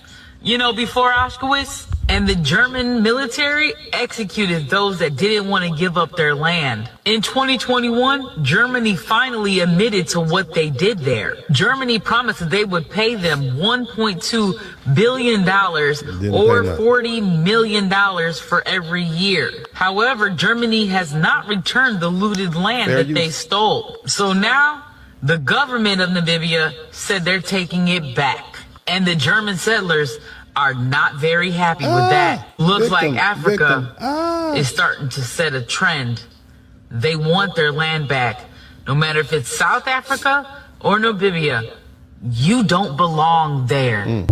Now, again, white people consider that victimhood. They're being victims because they're being put off the land that they didn't occupy. But they want to put you out of their country, but they don't want you to put them out of your country. I just find that interesting, white people. Y'all need to try to figure it out. I don't see how you expect to evict brown, black people from your land, and then you don't want them evicting white people from your land. Okay, y'all gotta fix that. But you know, I find it interesting. Here's another, since they've been banning history, you know, in different schools, all it's done is made history go underground. You understand what I mean? In other words, there probably wouldn't even have been a market for anybody even talking about history and these sort of things, but for the fact it's become something that's become a scarcity almost, because they're taking it out of the schools, you know, just like they took physical fitness out of the schools, and now people have all these extracurricular programs. Let's keep listening to what white people did. Let's not talk about King Leopold. Wait. You know King Leopold? No, I don't. Oh, my man. King Leopold. We talking about victimhood. Remember, white people want to talk about how they're victims. Let's listen to it. You don't know King? There's a book called Leopold's Ghost. Go ahead. You want to tell? Or yeah. Well, Leopold. Well, we got to start further back. Yes. Berlin Conference, 1885. Okay. Check that. Yeah. Where all the colonial powers got together and decided to divide up Africa into 54 countries, right? Because before, Africa was the United States of Africa. It was just tribes all over the continent. There were no borders. So they decided to divide up Africa in pieces, and then all these colonial powers took ownership of those countries. And there was not a single African country present at this Berlin Conference. Yeah. And the reason why they did that is in order to render each one of those countries helpless, because they're now vulnerable and small, right? Because before you had these huge, gigantic tribes, millions and millions of people. It would have been very tough for them to go over there and exploit and rob them of their natural resources. Separate them. So they separated and conquered, exactly. And King Leopold took ownership of Central Africa and the Congo. And his reign of death resulted in 13 million people being killed. That's what you did. And he would enslave them. He would make them cultivate the land, and if they came back with product under the limit, he would cut their limbs off. Yeah. Kids, and they sell the hands, the chocolate hands. They still sell the hands. Let me know what. Yeah, that's what you did. That's what by you did. grabbing a bunch of dudes from other countries, bringing them here, giving them free apartments and welfare. It was by people who wanted to escape religious persecution, and they started building things, not just coming here getting handouts. I mean, I've been a lot of places and I've seen a lot of people, and as soon as the truth is told and you don't like it, you just say racist. Let's talk about the truth there, Pierce. I got to jump in here. When we talk about the founding of America, it was founded by European colonizers, built on the backs of enslaved Africans and on the genocide of indigenous people. That's accurate. To claim that it wasn't, it literally was. The Homestead Act, which was finally repealed in 1987, gave hundreds of millions of acres of free land to white European immigrants while denying them to the descendants of enslaved Africans. And so even to this day, the single demographic, the largest demographic on public welfare are white Americans. But there's no accountability and restitution or reparations for the enslaved Africans and their descendants who suffered genocide. And we rewrite this history. Well, we built it by our bootstraps. No, you didn't. You built it on the backs of enslaved Africans who were beaten and murdered and raped. This is the legacy of this country. To be prejudiced against black people and call them lazy requires the highest level of ignorance conceivable. White people, when they came to this land, were the lazy. Good democratic argument of, great, let's help people, but how are you? There are nasty people. There are welfare queens. There are nasty people who take advantage of the system and take away from those who earned it, take away from those who need it. So how are you going to take that into account? How are you going to make sure we cover that risk as well? The biggest welfare queens in this country are the giant corporations that don't pay a penny in federal taxes. The biggest welfare queens are the CEOs who get a tax deduction for flying on a private jet. It's not hungry kids. It's not working parents who work multiple jobs to provide for their families. I agree with you that we need individual responsibility, and I don't want to create a culture of dependence. See, it's not all white people. See this fella right here, he actually is making sense. It's not all white people. It's just the ones that themselves are inadequate. And they are looking around at other people doing well. They're the ones that have the main issue with other people's success, not the ones right here who are thoughtful and intelligent. So let's not lump all the white people in the same category. But you white people got to get these other ones you got to get them under control. I want a hand up and not a handout. I believe that you don't give a man to fish, you teach a man to fish. But if you're going to take your friend out on a boat for the day to teach him how to fish, you want to make sure he had breakfast that morning. You want to make sure he's not sick, because that allows him to learn how to fish. Again, I was a public school teacher, so I saw how when kids showed up hungry, they couldn't learn that day. Even my brightest students, even my hardest working students, couldn't succeed, couldn't pull themselves up by their bootstraps when they didn't have boots. That's what I'm trying to fix in this country. We don't want dependency. We want to reward hard work. And I think that should apply to those billionaires, not just working people. Good point, sir. Thank you so much. I appreciate what you're doing here. You're doing your very best.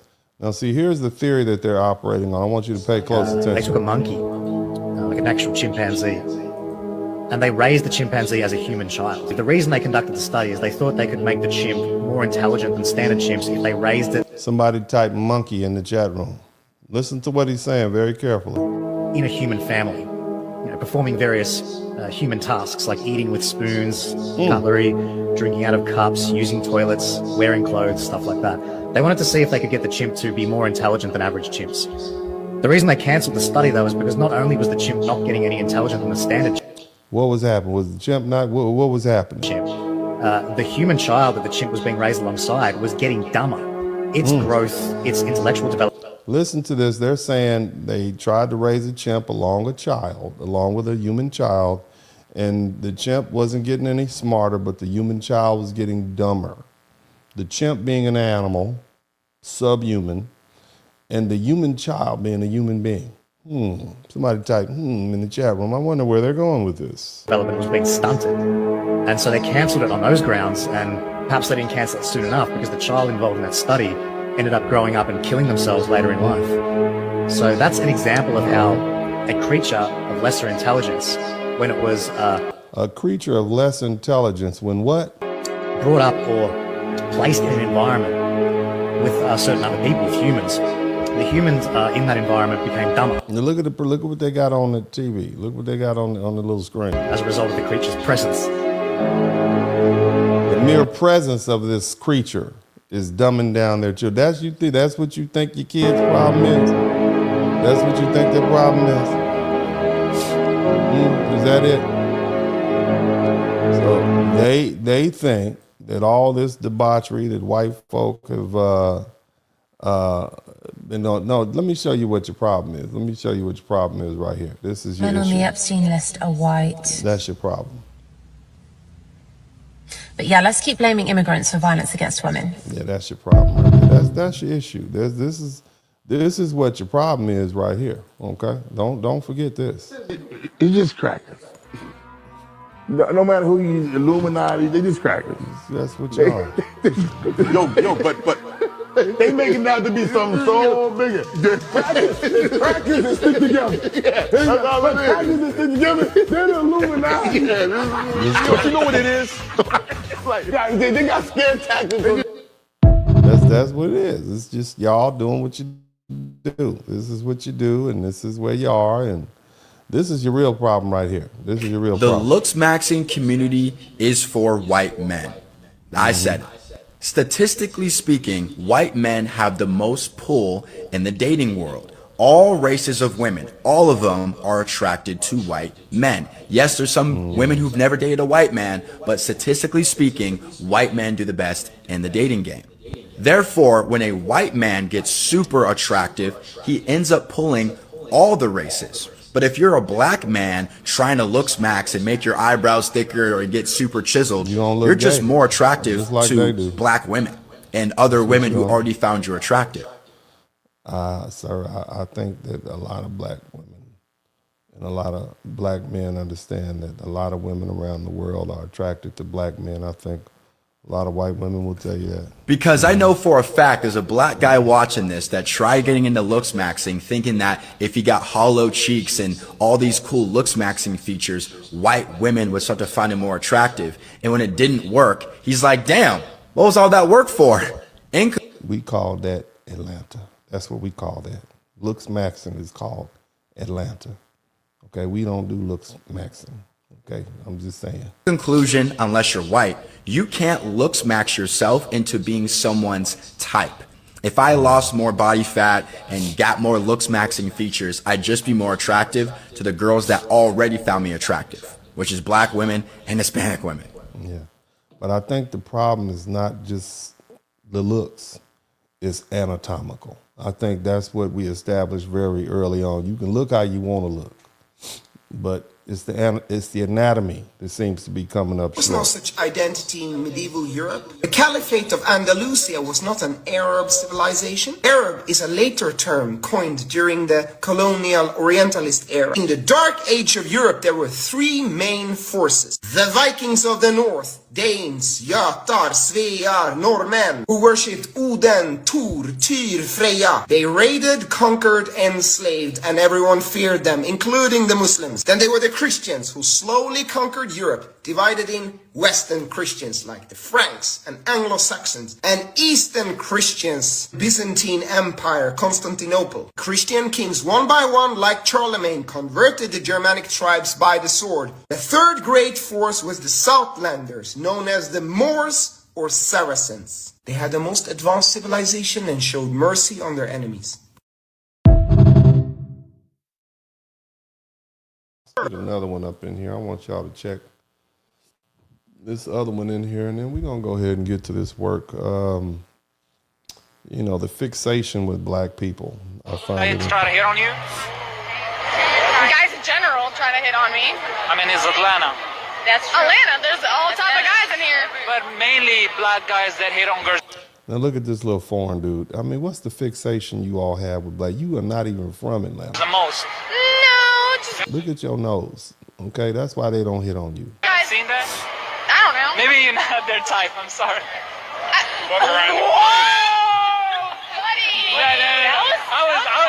And then he got mad and hit her with that, oh, maybe you're not the type. No, something is wrong with you. That's what he did, okay? But anyway, this is what we're dealing with. This is where we are. We are in it. I got one more video, and then we're going to go ahead and get to the broadcast, you guys. I hope you're with me. Hang in there. Okay, just hang in there. People are the most emotionally and psychologically abused group in all of America, bar none. It's not even close. It's not, no other racial, ethnic, or class group has even come close to being as totally propagandized as poor white people are. And it's because there has been a diabolical, centuries-long effort to turn them against themselves first and turn them against other people so that they never turn against the rich. The energy in America today is very fraught. It is very tense. And there is a lot of fear, but do you notice who the fear is coming from? We're fine. We knew all along who and what this country was because it never tried to hide itself to us. That energy that we're feeling, yeah, that's the collective awakening of poor and lower middle class white people who, until extremely, unbelievably recently, genuinely thought the government was on their side. They legitimately thought that. They're actually blown by the amount of hidden racists, by the amount of corruption, by the amount of scheming and backroom dealing and pedophilia. Like, they are actually shocked.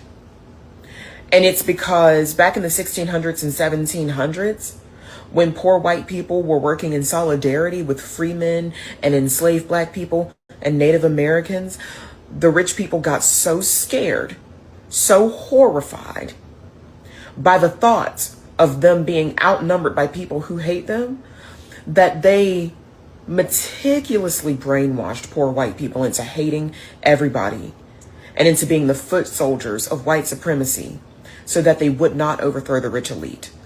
This is not a conspiracy. This is documented American history. Bacon's rebellion in 1676 was the prime example of what the rich white elite feared so much. Yep. Bacon's rebellion, so Nathaniel Bacon, right? Nathaniel Bacon was... But y'all stay over there. Y'all don't have to join with us, you poor whites. You're going to keep on being poor.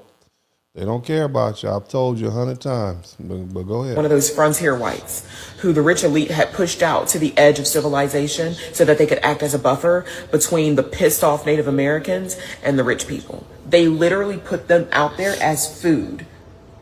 They literally put them out there to the wolves, literally and figuratively, to be like, okay, if the Native Americans get mad at us, they're going to kill the poor whites first so that we have time to hop on these ships and get away. Ooh, that was the rich elite's thinking. And Nathaniel Bacon, who wasn't even...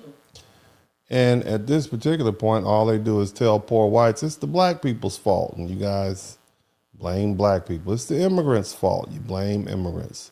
So you all are like trained monkeys. That's what it seems like to me as far as the rich white elite are concerned. But nevertheless, let's get down to this broadcast. You all hit the number 1 button. Let's do some learning.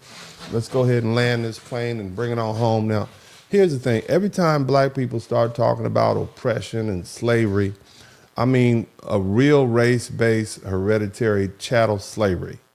You know, that's almost always, there's always somebody who jumps up into the conversations and says something like, well, you know, the Irish were slaves too. Have you guys heard that? And if that doesn't land, they level up. Well, actually, everybody was enslaved at some point. Look up the Slavs. Look at Europe. The whole world has been enslaved. It's like clockwork. I saw it here tonight in the chat room. And that conversation goes from being a very specific system, race-based slavery in America, to a global history lecture about how suffering is universal. And somehow that's supposed to flatten everything out. Everybody suffered, therefore nobody has a unique claim. And of course, people will say, you know, the Irish were slaves because, you know, they're usually mixed, you know, they're mixing two real histories. And I want you to understand something. I want you to jot down what I'm saying and absorb this so that when they do say that, when they do say the Irish were slaves, okay, I want you to explain to them that they're mixing two histories, one into one false equivalence. Number one, harsh indentured servitude and forced transportation of Irish people in the 1600s and 1700s, especially in the Caribbean. And they're trying to mix that with racial chattel slavery imposed on Africans and our descendants and their in the Americas. Those two systems could both be brutal, but they weren't the same system legally, socially, or generationally. That's why major fact checkers call the viral Irish slave meme version misleading or false. All right, and we trace a lot of that back to this widely shared article in 2008. Now, here's what I want you to understand, okay? Listen up. The Caribbean is the main place people point to, especially Barbados, because the sugar economy created a massive labor demand during and after what was called the Cromwellian conquest of Ireland between 1649 and 1653. You had large numbers of Irish prisoners, undesirables, okay, were forcibly transported to these English colonies. They were packed up on ships and they were sent to the Caribbean islands to get them out of there, okay? And the practice became so notorious that the people talked about them being Barbados, okay? And in that Caribbean plantation world, many Irish laborers worked under time-bound contracts. They were indentured. It was not for life, okay? Or under coerced transportation agreements, okay? That's how they worked. And yes, the conditions were violent, they were deadly, but the key legal concept was that their status wasn't designed to be permanent and lifelong and passed down to their children. All right? If you were a slave and you were a black person, your children were slaves. If you had a child by a free person, your children were slaves. All right? There's a difference between that and racial chattel slavery. Indentured servitude is different. Also, Irish people weren't only victims in the Caribbean story. In many of the colonies, the Irish settlers and their descendants became part of the planters' order. All right? There was something called the Montserrat. It settled in the early 1600s, dated to 1632. It's a classic example of how Irish people in the Caribbean could include both laborers and plantation owners, and over time, those plantation systems relied heavily on enslaved Africans. And that complexity matters because this whole notion of Irish slaves, that narrative is just, it's a story. It's about Irish victimhood. It's more victimhood, okay? And it erases the broader slave economy. Now, what happened in the United States, or what was at that time the British North America, or what became the U.S., there absolutely were Irish and many other types of Europeans who were indentured service. Indentured labor means a person is bound by a contract to work for a set term, usually 4 to 7 years in the North American colony. And sometimes voluntarily to pay for passage, sometimes through coercion or punishment. Either you go to prison or you become an indentured servant, okay?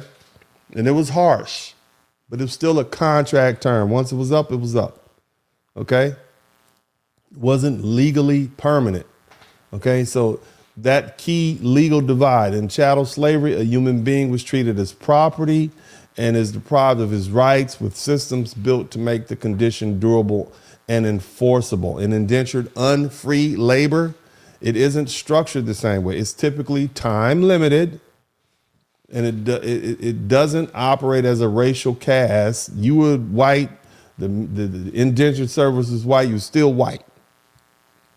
Okay? It's not an inherited condition. And that's the difference, and that difference is exactly why the Irish were slaves. Like when they say the Irish were slaves, that framing collapses right there. Indentured servitude versus chattel slavery. Now, the Irish were, they always say the Irish were once not white, okay? Okay, but the thing you need to understand is Irish people were never a different biological race, but their social treatment was different, okay? And I'm going to explain that to you, okay?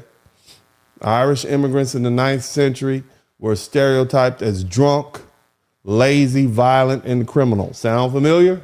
It sounds like something they call us. They faced hostility from the Protestant elites, different religion. It was a religion thing, okay? They even had cartoons that portrayed them in very vulgar, dehumanizing ways. The term patty, okay, was a common slur, okay? And in some cities, Irish men were disproportionately arrested. They were targeted by the police. That's why they called it the paddy wagon, Somebody type Patty Wagon in the chat room. And the conflict between the Irish and the immigrants. Did you know that Irish and the KKK didn't get along? It wasn't rooted in race. It was rooted in religion and who was native and who wasn't. And it called it nativism. And this happened in the late 19th century and the early 20th century.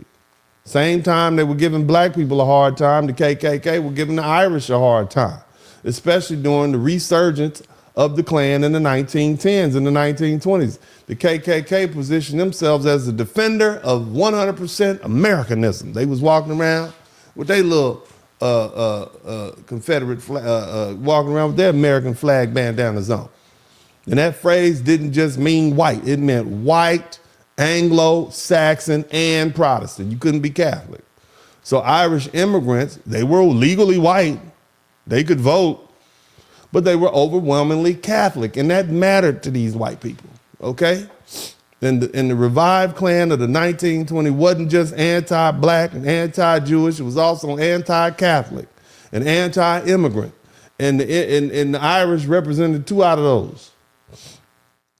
The Klan saw the Catholics as loyal to the Pope rather than the U.S. Constitution, all right? And they framed Catholic political influence as foreign infiltration. This is how serious these people were. That's why the whole idea of having Kennedy as the president was outrageous. He was a Catholic, him and his brother, Bobby. You understand? So you need to understand something, all right? Okay? The Catholic political influence, they saw that as foreign because many Irish Americans were Catholic, politically organized, especially in urban centers, big cities. Okay, and they became targets of the Klan. And this is where the tension became clear. The Klan wanted to preserve the dominance of the white Anglo-Saxon Protestant. Irish Americans, they were white, very, very white. They disrupted that cultural definition. They were ethnically distinct. They were religiously different. And they were politically mobilized. In cities like Boston, New York, and Chicago and Philadelphia, Irish Americans had strong influence in the police departments and the labor unions and the political machines. And that influence threatened the Protestant elites aligned with the nativist ideology. So the conflict wasn't about Irish people being white in the legal sense. It was because they weren't real Americans, okay? I mean, in the 1920s, the Klan openly campaigned against the Catholic political candidates. You understand? In places like Indiana, and the Klan grew enormously powerful, and they openly targeted Catholic community. I mean, they were doing all kind of stuff to them people, man. You understand? This is why the Catholics say they were oppressed, because the Klan was treating them like they were some N-words. Are y'all following me? Y'all listening? Now, of course, over time, the Irish Americans became fully integrated in the mainstream white political identity. And as ethnic boundaries softened and the definition of whiteness expanded, the Irish were absorbed into the broader white majority. And so by the 20th century, the Irish identity was no longer seen as fundamentally foreign in the same way it had been earlier. And so the historical conflict with the KKK reflects something specific, a period when whiteness was narrower and more tightly defined around Protestant Anglo-Saxon identity. You see? Again, Irish Americans were legally white but culturally suspect in the eyes of these white folk. You understand? These so-called Protestants. All of them. It's devilish to me. I mean, you can't be part of the Ku Klux Klan and hurting people and call yourself a Christian. Now, again, just to lay it down, the Irish were never placed in the same racial category as black folk. They were never barred from citizenship. They were never enslaved. They were targeted by anti-Catholic Ku Klux Klan rhetoric. Shout out to C. Marshall 504. We 2 hours in and we got 4 super chats. That is not amazing, but let's keep working. Let me keep on working. Maybe somebody will learn something later. But again, this was about who was a real American and who wasn't. Think about that. See, what began as exclusion based on religion gradually gave way to full inclusion under the umbrella of whiteness. And that shift reinforces a broader a theme in this entire discussion. Whiteness has historically been elastic. It has narrowed and expanded. It is included and it is excluded. It has changed depending on who held the power. And the Irish KKK conflict is one example of that elasticity. You understand? But the thing is, remember, under U.S. law, Irish immigrants were classified as white. They were eligible for citizenship. They could vote. They were not barred from naturalization the way Asians were. They didn't need a 14th Amendment like we did. You understand? Just to become citizens after being here all these hundreds of years, they still make us, terrible. They weren't enslaved. They weren't placed in a permanent racial caste system like Black Americans. So while social discrimination existed, it wasn't codified. You understand? And that not white claim makes sense socially, but it doesn't hold up legally. Now, the Irish Americans forgot their oppression.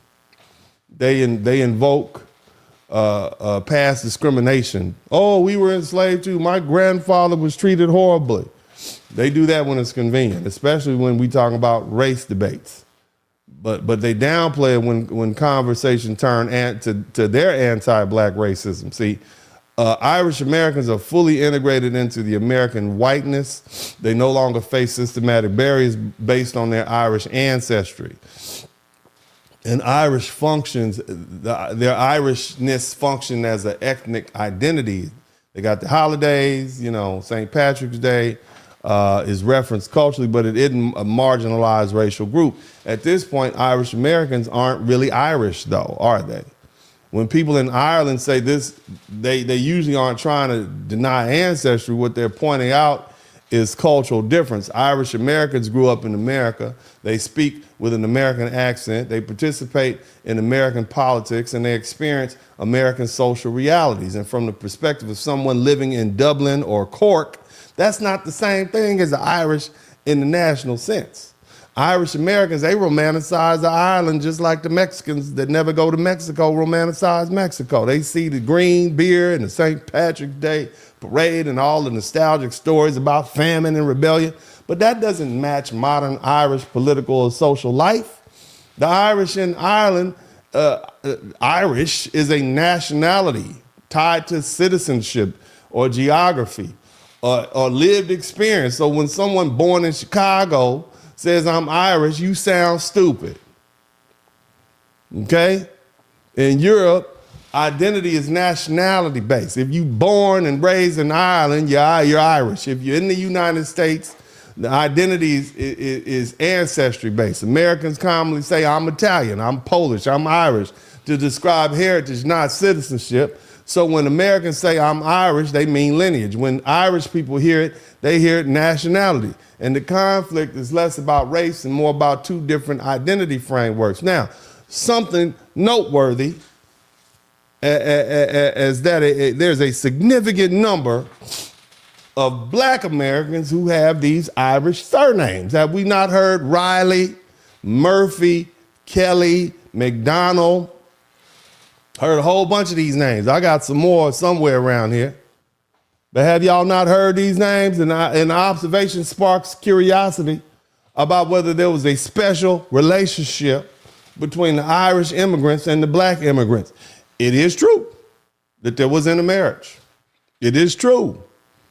There is some biological ancestry. Many of you all can take a test and you will notice that there's a lot of Irishness going on in your heritage, a lot of Irishness popping off in your bloodline. It's just what it is. I'm not gonna run away from it.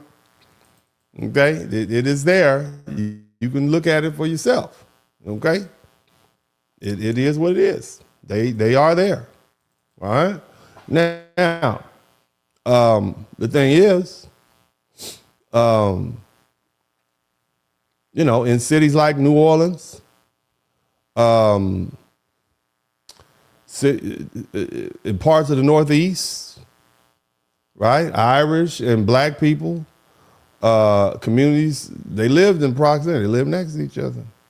Over there, they was hopping the fence, apparently. They was over there, somebody was doing something. Somebody was getting busy with somebody. They should, racial codes be damned. Somebody was doing something that they shouldn't have been doing, okay, according to the law at the time, okay? Places like 19th century, New York, particularly in neighborhoods like the 5 Points, okay? The poor Irish immigrants and the free black residents lived in crowded, low-cost housing districts. Shout out to Mark the Freelancer. And because both groups were pushed into the least desirable areas, they worked near each other. They shared public space. Y'all poor. Remember I told you the rich elite don't care about none of you. All right? They don't care about none of you, especially you whites. They just, whatever, McDaniel. But nevertheless, they exchange cultural influences and a few other things, apparently, especially music and dance and traditions. Did y'all see the movie Sinners?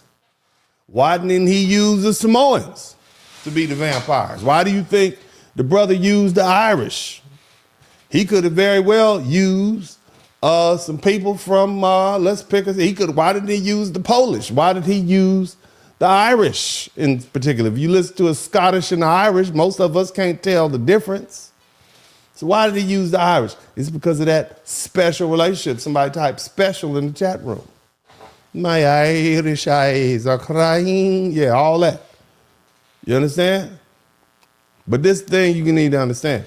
You know, when you do have physical closeness, it makes the idea of shared struggle easy to picture. However, proximity does not automatically mean solidarity. Historically, records have shown both cooperation and conflict. They got competition for jobs and housing, and political power sometimes produced a lot of tension. In other cases, they had shared working class status that led to alliance. And the poverty plus proximity explanation is supported, but you have to understand it with nuance. It describes interaction, not uniform unity.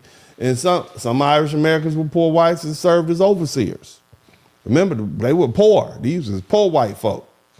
Okay, they had been oppressed by the English for centuries. So when they came to America, they didn't have a pot to piss in or a window to throw it out of. So you had the poor white crackers down on those large white plantations, right? Individual cases is complicated. I want you to understand something, okay? You had white people being victims of oppression, acting as oppressors for the rich white people that own the plantation. And I'm sure there's a little going on in the back rooms of the slave quarters too, with them white Irish men, and that's why you got a few people with some names that they probably shouldn't have had. Okay, there's a little dipping and dodging going on. It's out there playing hide the ball. You understand? And that's why you look at some modern DNA tests, a lot of European ancestry, in a lot of black American family trees, including the Irish. The Irish are heavy. They say it's over 30%. That's a significant percentage. So they were doing something, okay? Something was going on. Now, the truth is European ethnic groups were colonized through assimilation. Remember I told you all the other day, black people have refused to assimilate? We don't assimilate. Everybody else wants to assimilate. The Asians want to assimilate. The Mexicans want to assimilate. Everybody wants to assimilate. We don't assimilate. All the Europeans assimilated, whether we talking about the Irish, the Italians, the Poles.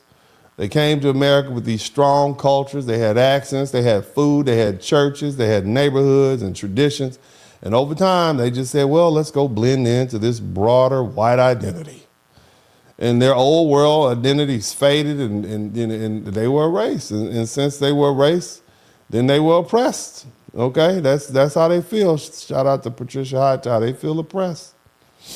And I'm notwithstanding the fact that they voluntarily gave up their culture to assume this flat whiteness or this flatter white identity, because it came with benefits inside the white dominant social structure. Blending into whiteness in America didn't close doors, it opened them. And when those European ethnic groups assimilated, they gained access without racial restriction. They could buy homes in neighborhoods where black families were legally blocked through redlining and restrictive covenants. They could vote without literacy tests designed to keep black people out. You didn't have to take them long. Name every consonant, every third consonant in the Constitution, or you can't take this. You can't vote. How do you find that? That's crazy. But black people had to do that. They could join the police departments and the unions and the political machines and the city governments without being barred because of their race. That's not colonization. That is not oppression, Irish people. Okay? Colonization strips power away. It removes land. It removes right. It erases language by force. It criminalizes identity. It punishes resistance. Assimilation into whiteness in America worked in the opposite direction. So stop comparing yourself to black people. Okay, what it did for you is it proved insulation from discrimination and others that we couldn't escape. So yes, the Irish immigrants faced discrimination when they first arrived. And yes, Italians were stereotyped when they first arrived. Yes, the newspapers printed ugly, mean articles about them, mean cartoons. Nobody's pretending it was a fairy tale, but all immigrants catch hell when they come here. But see, black folks are not immigrants. We are imports. But again, over time, those same quote unquote white groups were folded into the category that held institutional control. And they didn't remain permanently outside the system. They became part of it. And here's the quiet part. Once they were inside, they benefited from the same advantages that the early European settlers had built. Redlining maps didn't carve out, no Irish allowed. The zones once solidified, the GI Bill didn't exclude them. It didn't exclude Italian veterans because of their last name. You see? Those suburban expansions didn't hang no pole signs out. You see? So whiteness became a shield. Now, I want to let's how to become white. Have you ever wanted? Let's talk about that. How to become white. Let's talk about how to become white. Would y'all like to know how they became white? I'm gonna give you some lessons. We're gonna call it the Irish model. How to become white. Okay? Now, let me be honest about something. As I said earlier, white has not always been a fixed identity. Can y'all hear me? Let me know if you can hear me clearly. Can you hear me? I want to make sure you all can hear me clearly. I want to make sure everything's working here.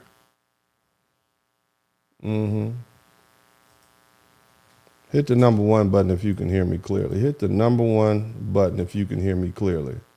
I need to know. All right? All right. Yeah.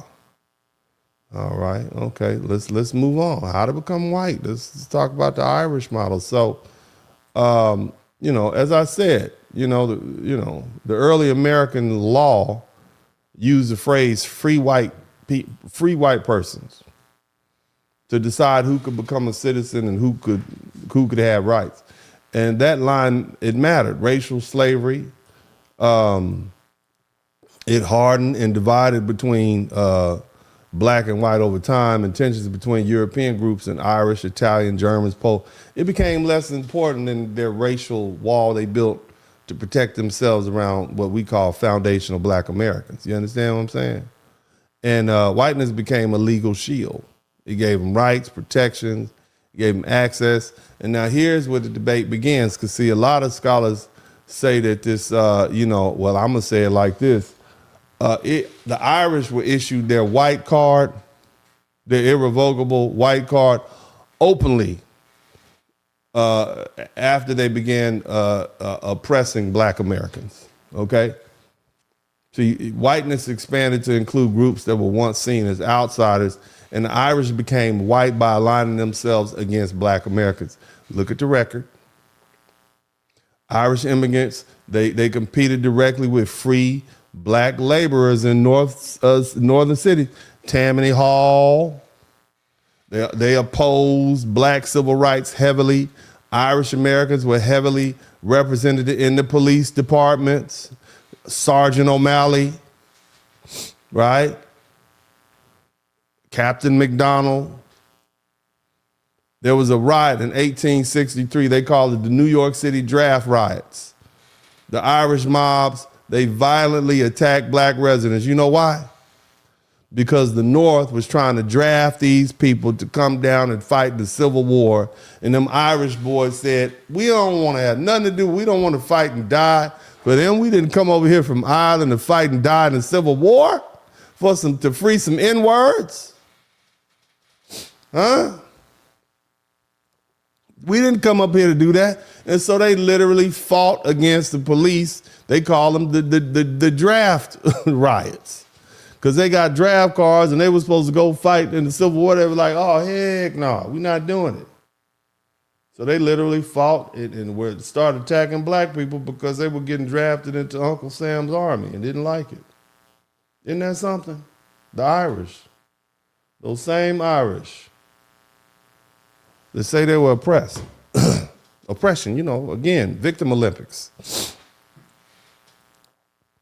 But again, they end up joining the police force and political machines, and then you got the anti-black labor politics that kicked in, right? And so, again, they use the government jobs. It offers stability. It got them in the police force. It got them in the fire department and in other municipal offices. And these jobs, they gave steady pay. They gave pensions. They gave political protection status. Of course, hiring is local, and the political machines favored Irish neighborhoods. You didn't need elite credentials. You needed a connection and some loyalty. And so the Irish Americans took those jobs, and not because they were aspiring to be white.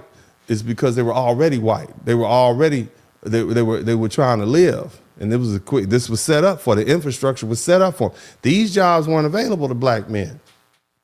They weren't available. Okay, you see the difference between infrastructure and systematic and individual issues? See, the theory, look, man. Look, the Italians did the same thing. Between the 1880s and the 1920s, the Italians, they followed the same path. They were poor, they faced prejudice, they lived in tight urban neighborhoods. The fire department, the unions, the trades, they offered stability. And these jobs required physical skill. They didn't have to be smart. They didn't have to have education. They offered pensions. They gave them long-term security. Again, right? And what you see happening today is you see Latinos doing the same thing. They're going into military service. They're going into law enforcement service. They're going into civil service careers for similar reasons. They want stable pay, they want benefits, they want healthcare access, they want upward mobility. And historically, the U.S. military has served as an assimilation institution for many groups, including the Irish, the Italians, the Jews, and the Latinos. Now, we've done it too, and the Asians have done it too. We've done it too, but the thing is, we don't assimilate. That's the difference between us and the rest of these groups. All the rest of those groups want to assimilate into whiteness. But what do they get? They get education, they get benefits, they get home loan access, they get long-term security.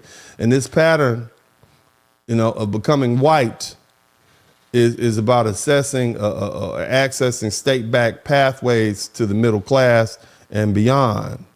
You understand what I'm saying? Like I said, you see the Latinos doing the same thing. They have aspirations of being white. That's part of their culture. Blanqueamiento, whiten the race, that's what they do. Okay? But again, the U.S., across U.S. history, state institutions have functioned as mobility gateways. Police, look at L.A., look at California. Look at the LAPD. Hell, look at ICE. ICE is 50% Hispanic. Low education, all you need to do is be physically fit. You can get a job, keep a job, get to the middle class, send your kids to college. They end up being doctors, lawyers, etc., engineers, and you work your way up. You understand what I'm saying? And just in case you don't think the police, we know what the police department has done to black people. But I found this video. I thought it was interesting. You guys check this little video out. It speaks for itself. Listen to that. This is funny. While stand in solidarity with your community. know what? Thanks, man. I stand in solidarity with your community. Hey, if you stop fucking with them, I'll let you be white.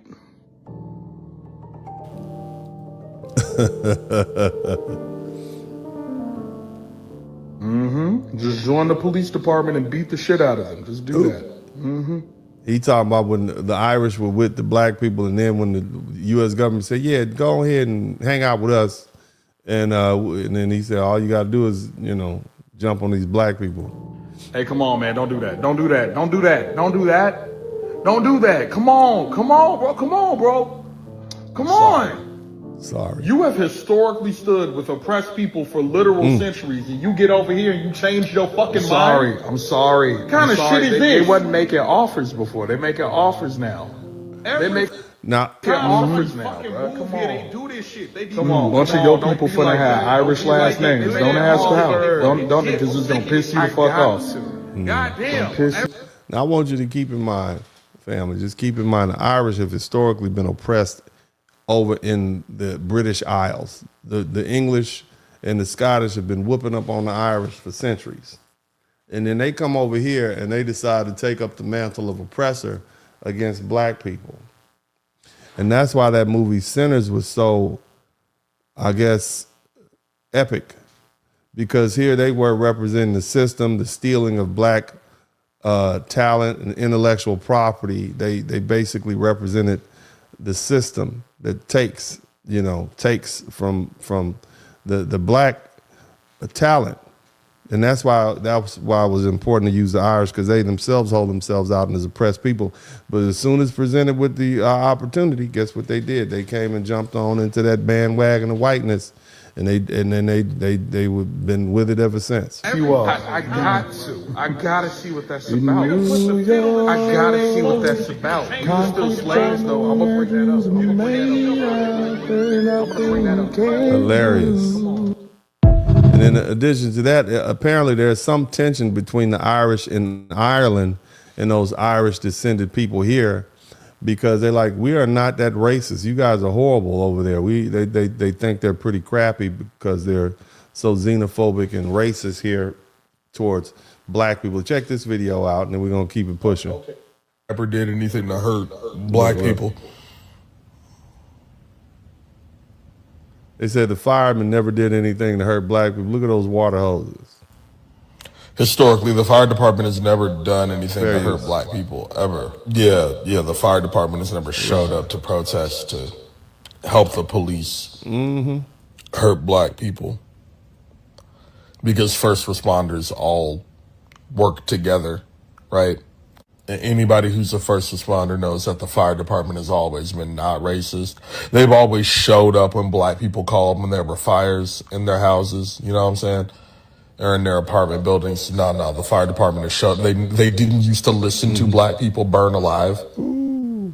I mean, they're all in together, right? They were all in. That's not a thing that they ever historically did. No, they never did that. Because they're firemen.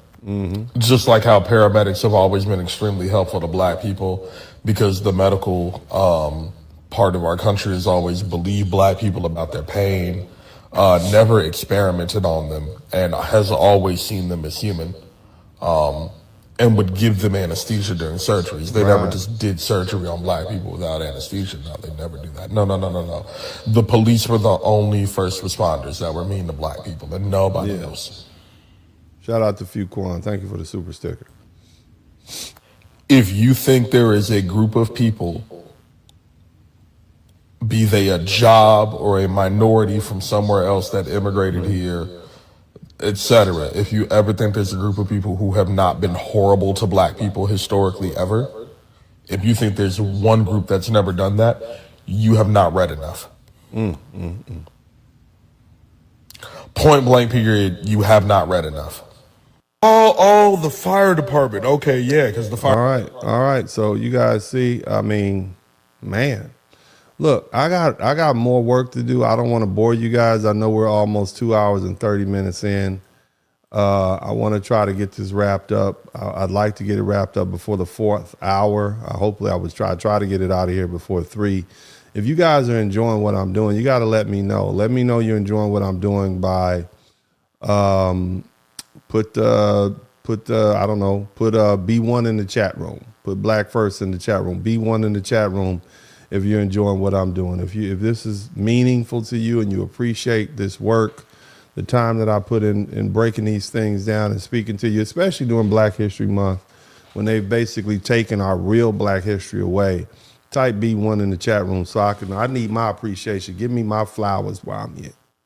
Don't wait, okay, till I kick the bucket. I like that dude. He's all that good stuff. Give me the B1. Okay, let me know, okay?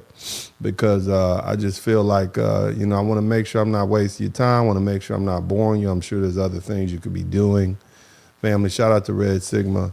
But let me know you appreciate what I'm doing in here, okay? Thank you, guys. I appreciate that. So let's continue. I'll try to move it along. I don't want to hold you up here all evening. But I want to kind of hit on some of these things because we're generally speaking about winning, and you got these white folk playing Black Victimhood Olympics. You know, they getting the gold medal for complaining. I've never heard so many white people complaining. Okay, but historically, you have had white people complain. The Irish complain, and the Polish complain, and the Italians complain, and my thing is like, what are y'all complaining about? You got what you wanted, you assimilate into whiteness, but let's move to the next pillar. Okay, this whole thing about we built this country with hard work, and it's said with so much pride, and sometimes they even said defensively, we built this country, and sometimes it's said in a way that shuts down the conversation completely. Now, hard work absolutely built this country, and no serious person denies that. The problem isn't the word work. The problem is what gets left out of the story. And because when people say we built this country, the picture they paint is simple. Immigrants, okay, arrive when nothing worked. That's what they're saying. They said they worked day and night and saved their money and bought a house in the suburbs and built businesses and passed wealth down through their children. You believe that story. That's the clean version. But history isn't that clean. We all know that Black Americans, the descendants of slaves, built this country. But here's the thing. I want to go more specific. I want to talk with you about the wealth. Let's talk about the Homestead Act. Let's talk about the Homestead Act. Have you all, I know you've heard of the Homestead Act, but do you really know about the Homestead Act? Do you understand what was happening? Because I want to kind of put it in a way that you can really conceptualize what's going on. Because I don't think I've ever heard anybody really just lay it down where the cows can eat it. All right, so here's what happened. Okay, the Homestead Act, 1862, was signed into law by President Abraham Free All the Slaves Lincoln. Okay, he signed it on May 20th, 1862. He gave away millions of acres of Western land, 160 acres at a time. Boom. 160 acres at a time for a small fee of about $10 to $18. That wasn't a lot of money even back then per acre. Now, the land was taken largely from these indigenous nations and opened to settlement during the Civil War. This was, so you think about that. You fight in the South, and in order to get them folk out of the South, hey, go on over here and take some of this land in some of these free states. And again, the goal was political and economic. Encourage westward expansion, strengthen the Union loyalty. Look, we giving you free land. Populate the frontier with small farmers, stimulate agricultural production. If a person lived on the land and improved it for 5 years, it's all yours. On paper, the law didn't mention race. In practice, it overwhelmingly benefited white folk. See, between 1862 and 1934, the federal government distributed 270 million acres under the Homestead Act. That's nearly 10% of the U.S. land. And to understand how massive 270 million acres is, okay, that's basically, shout out to Canary Valley. I appreciate everybody shooting them super chats. Thank you so much. I see y'all. I'm going to make sure I acknowledge everybody. But I want to try to get through this. But let me get back to what I'm saying before I lose my train of thought. So 270 million acres, that's about 421,875 square miles. That's larger than the entire state of Texas. Okay, Texas is 268,000 square miles. Okay, and it's nearly the size of Texas and California together. This was not symbolic land. It was farmland, it was ranch land, it was timberland, it was wealth-producing property. Okay, while Black Americans were legally eligible after the Civil War, especially during Reconstruction, access on paper didn't mean access in reality. See, in the South, Black families face organized terror. Yeah, you can get that land if you want to. You see? Groups like the KKK, they basically had economic retaliation that's what they did. They would go in there and they would run you off that property. You understand? They withheld information. The banks wouldn't give you loans. They refused to process the claims.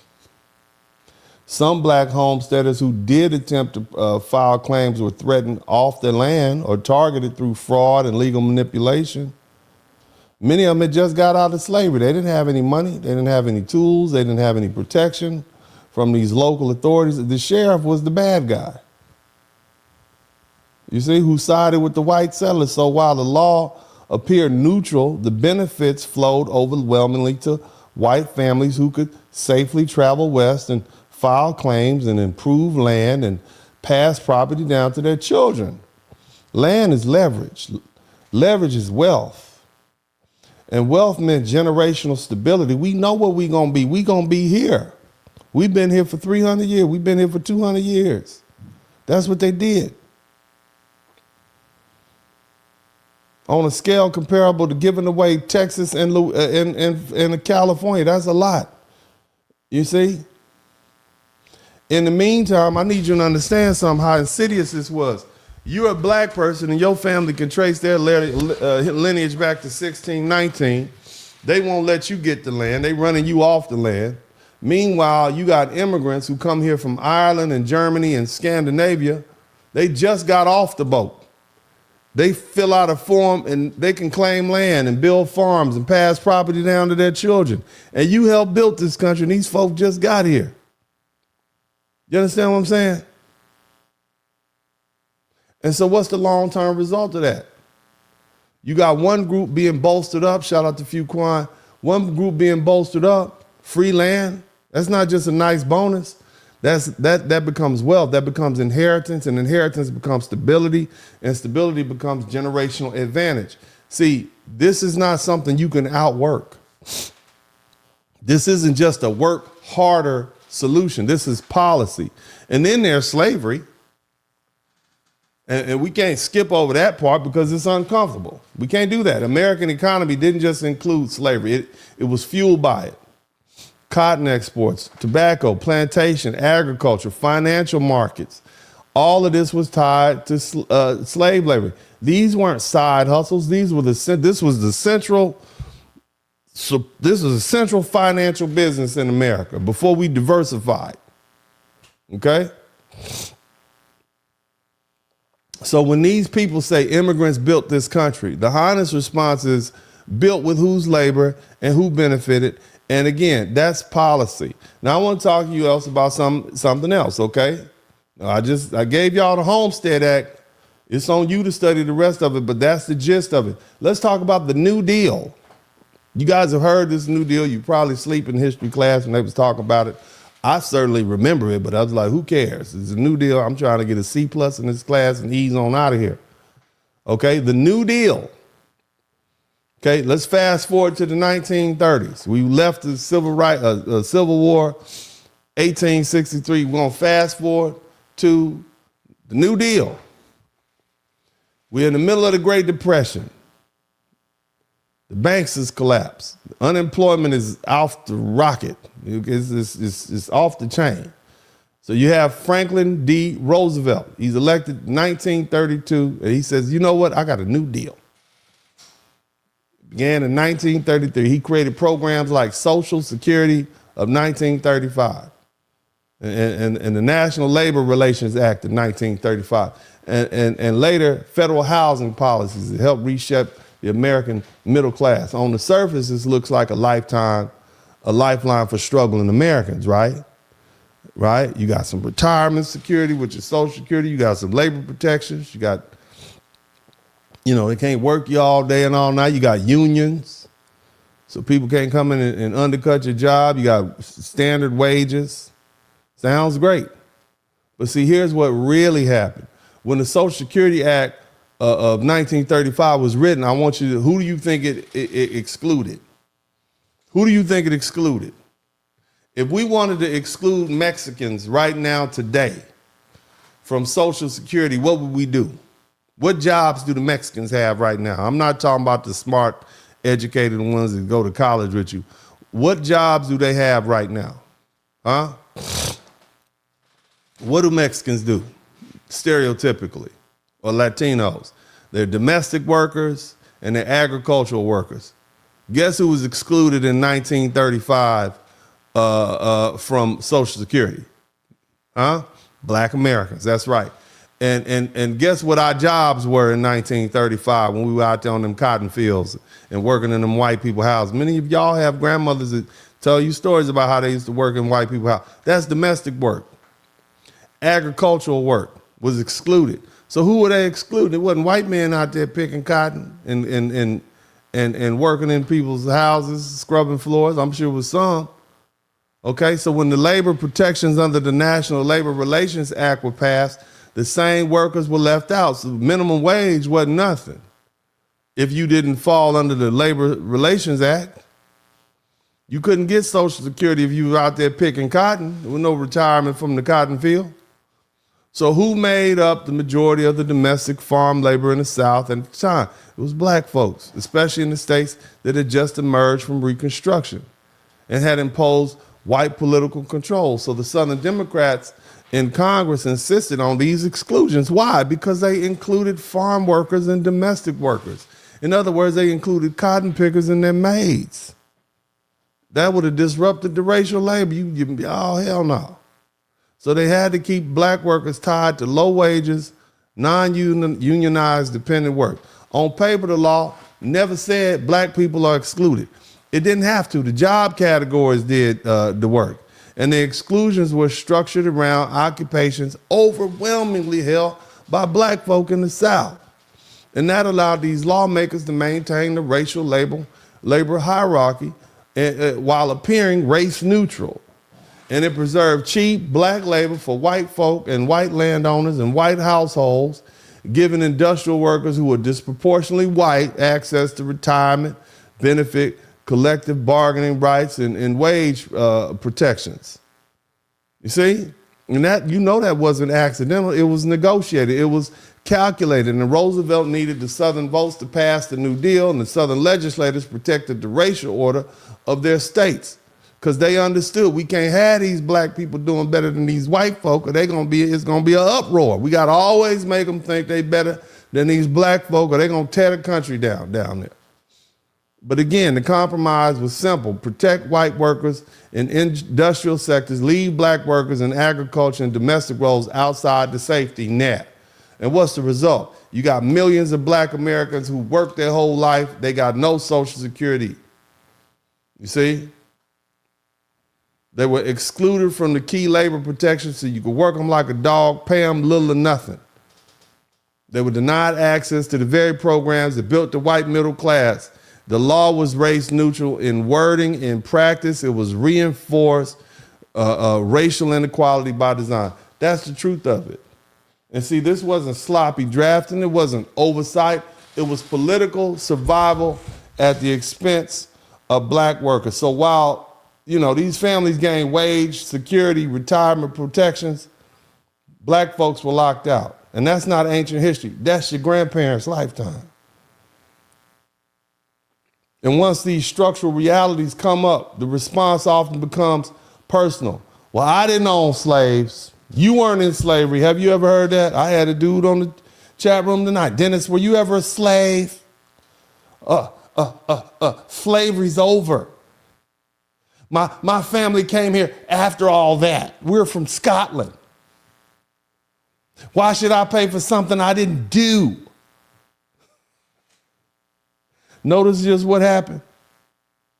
We moved from a discussion about systems to a discussion about an individual morality.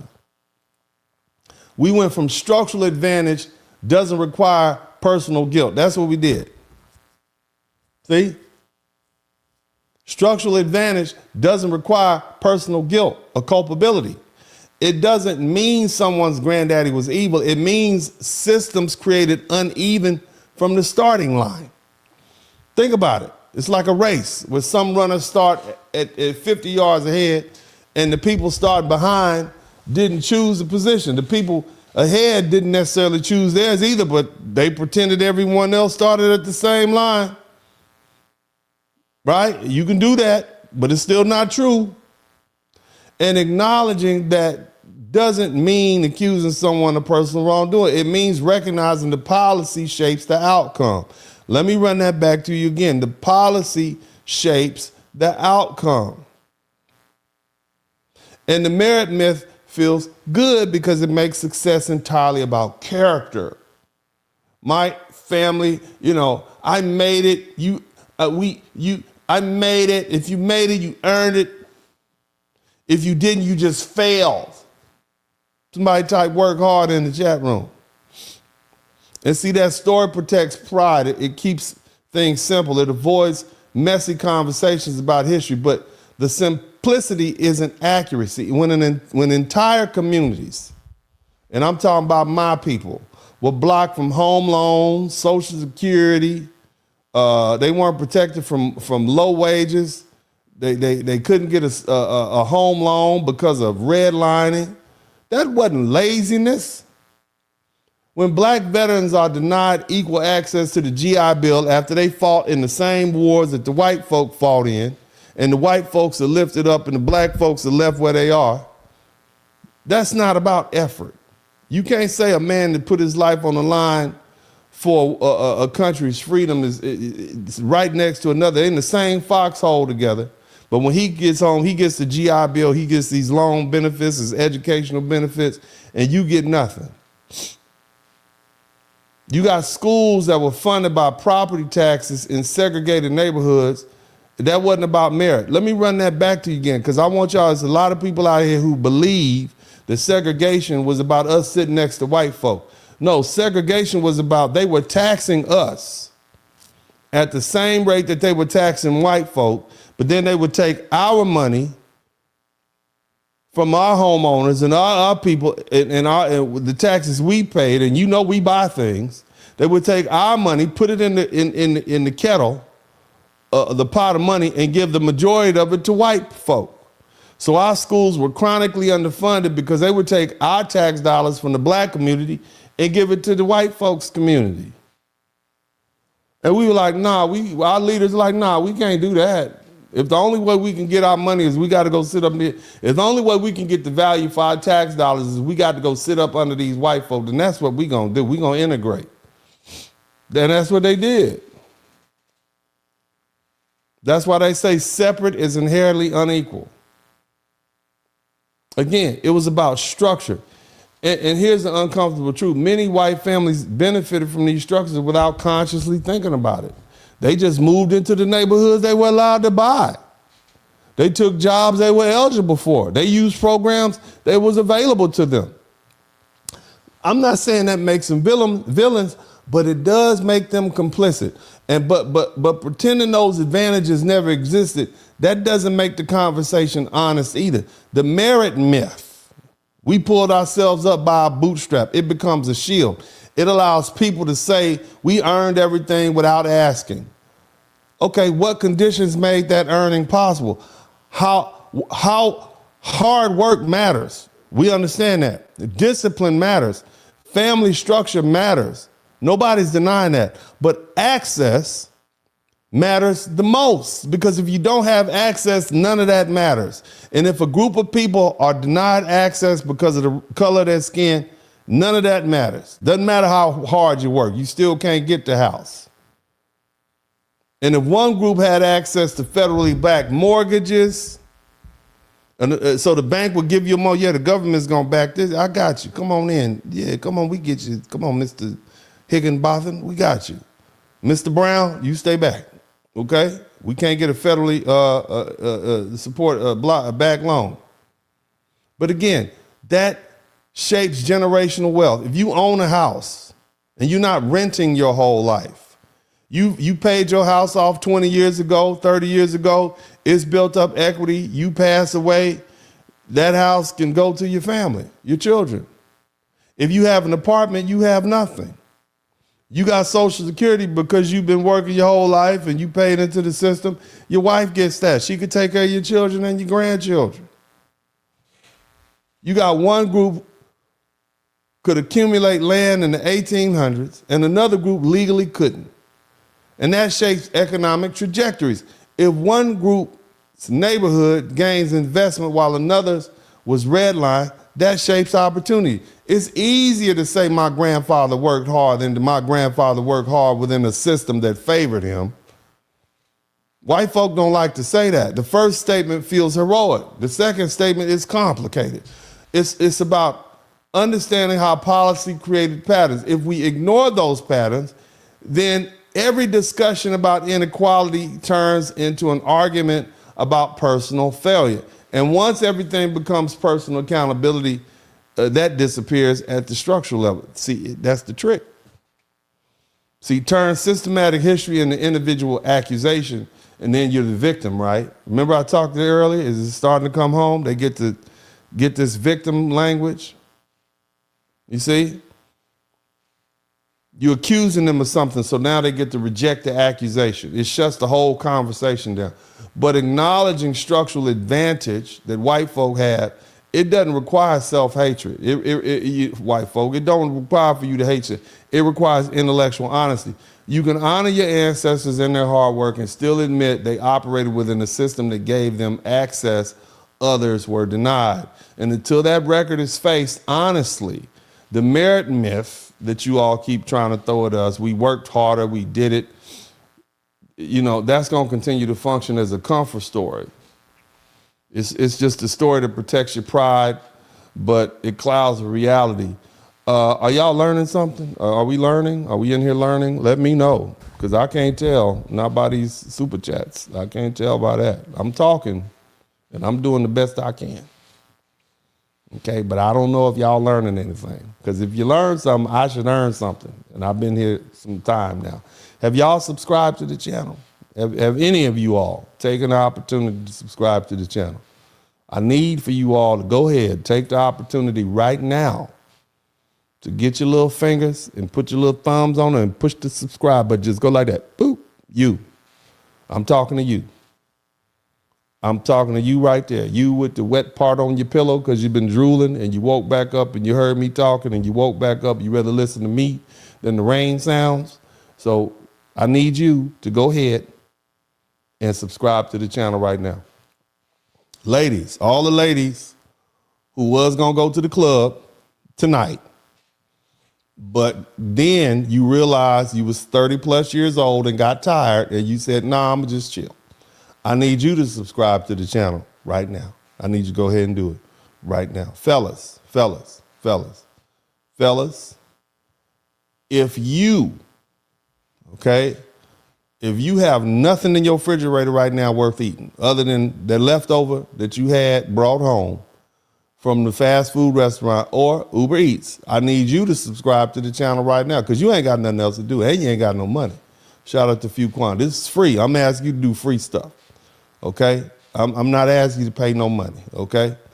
All my bonnet wearers. I know we got some bonnet wearers out there. If you have a bonnet, male or female, if you a man or a woman, bonnet. I'm gonna go ahead and throw wave caps in there. If you have a wave cap on or a bonnet, male or female, go ahead and subscribe to the channel. Go ahead and do that now. I need you to go ahead. All my bonnet wearers, I want all my blue bonnet wearers to go ahead. All my pink bonnet wearers, burgundy bonnets seem to be popular. Go ahead and subscribe to the channel right now. Go ahead, let's make that happen. This is free. This is not costing you anything. I need to get my subscriptions up because there's some dudes in YouTube apparently they making $130,000, $140,000 a month. I'm like, damn, maybe I need to start talking about Corey Holcomb or something like that every day. I need to make me 40 or 50 videos a month about some of that mess going on, because this history stuff ain't popping.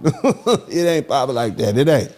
This is clearly a labor of love, okay? Because I spend a lot of while. I could just sit up here and talk about people all day. I could have been a comedian. I could crack on everybody, okay? I could crack on, I could do that. I could do that. So what I need y'all to do, okay, is subscribe to my channel right now. Make it easy on me. Make it easy on me, okay? Okay? All right, all you ladies, gentlemen who are listening, and others, whatever you may be, whatever you ascribe to be, they, them, him, her, it, I don't care. White supremacists, B1, I don't care. I need to get my scriptures up. I don't care who it is, okay? I don't care who it is, okay? Okay, I want all y'all to subscribe to my channel. This is a click. You're a click away. You're a click away. Now, I'm going to get ahead and get back to do what I'm doing. I'm going ahead and get back to doing what I'm doing. Have y'all subscribed yet? With my 14 super chats? Woo! Sad. Sad. I am okay. Yeah, let's see. I'm looking for my subscriptions. I'm going to get back to work in a minute. As soon as y'all subscribe to my channel, you're going to have me down here. Oh, no, I'm going to need 11 more super chats. 11 more subscribers. Y'all, I got 94,089. I need 11 people to get me to 94,100. Now, I can wait here all night. I can sit here and rock in this chair and wait all night. I need 11 people to subscribe to the channel. Don't play with me. Have me in here losing my voice. Okay? I need 11 people to subscribe to the channel. Right now, I'm almost finished. But I ain't gonna do nothing till 11 people. I need 10 people to subscribe to the channel.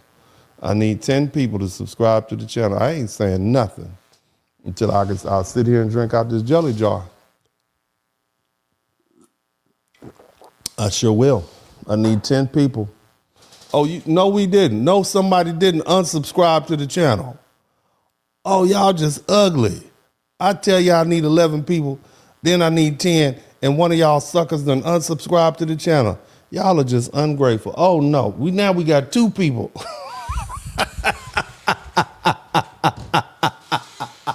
F this dude.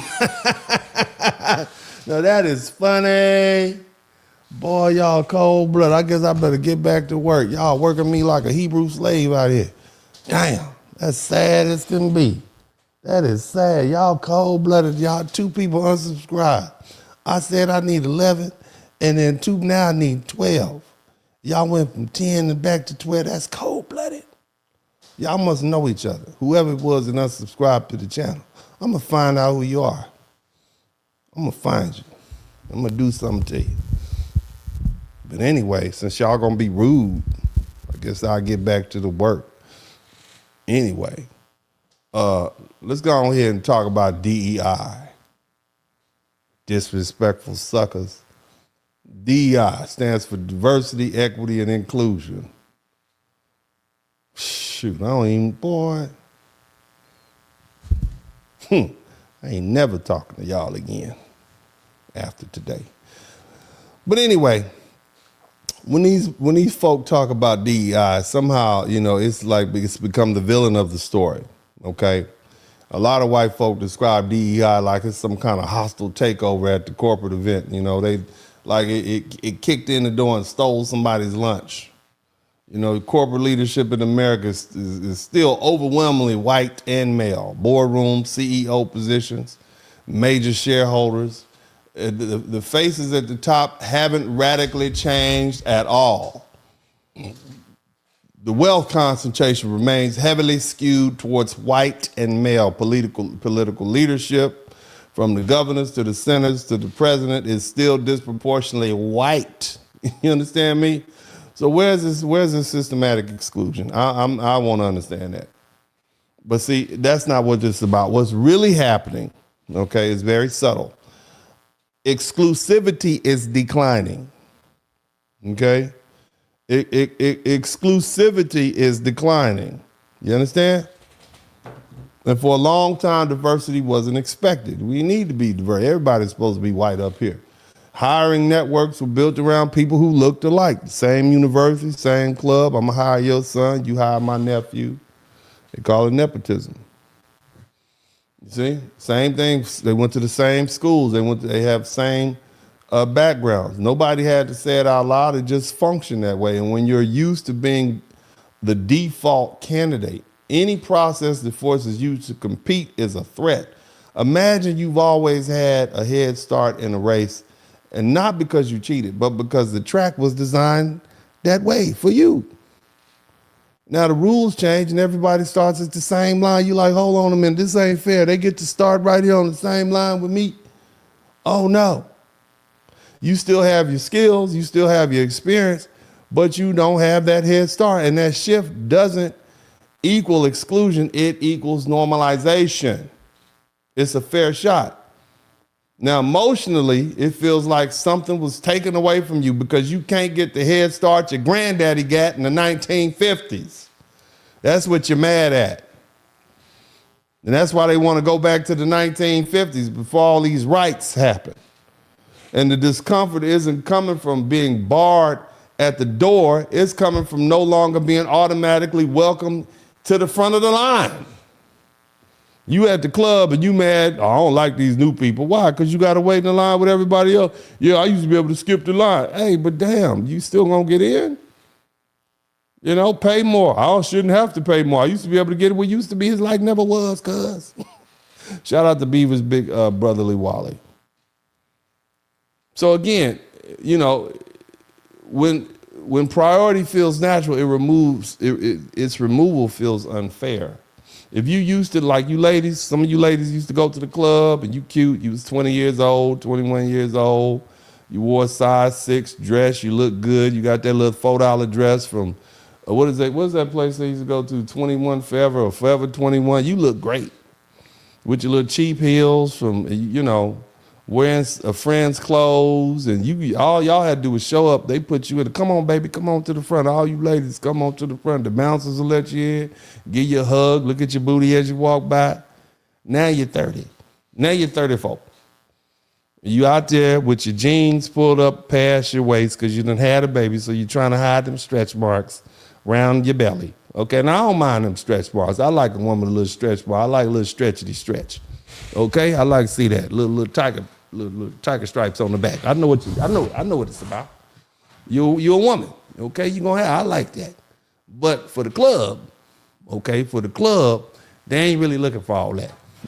You know what I'm saying? They need a more universal appeal. But you sitting out there in front of the club, you and your girlfriends with your little halter top and your coat on, your shoulders broad. You know what I'm saying? Because you a grown woman now. You know you be at the computer all day.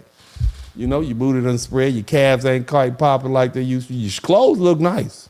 You got all the fashionable stuff on.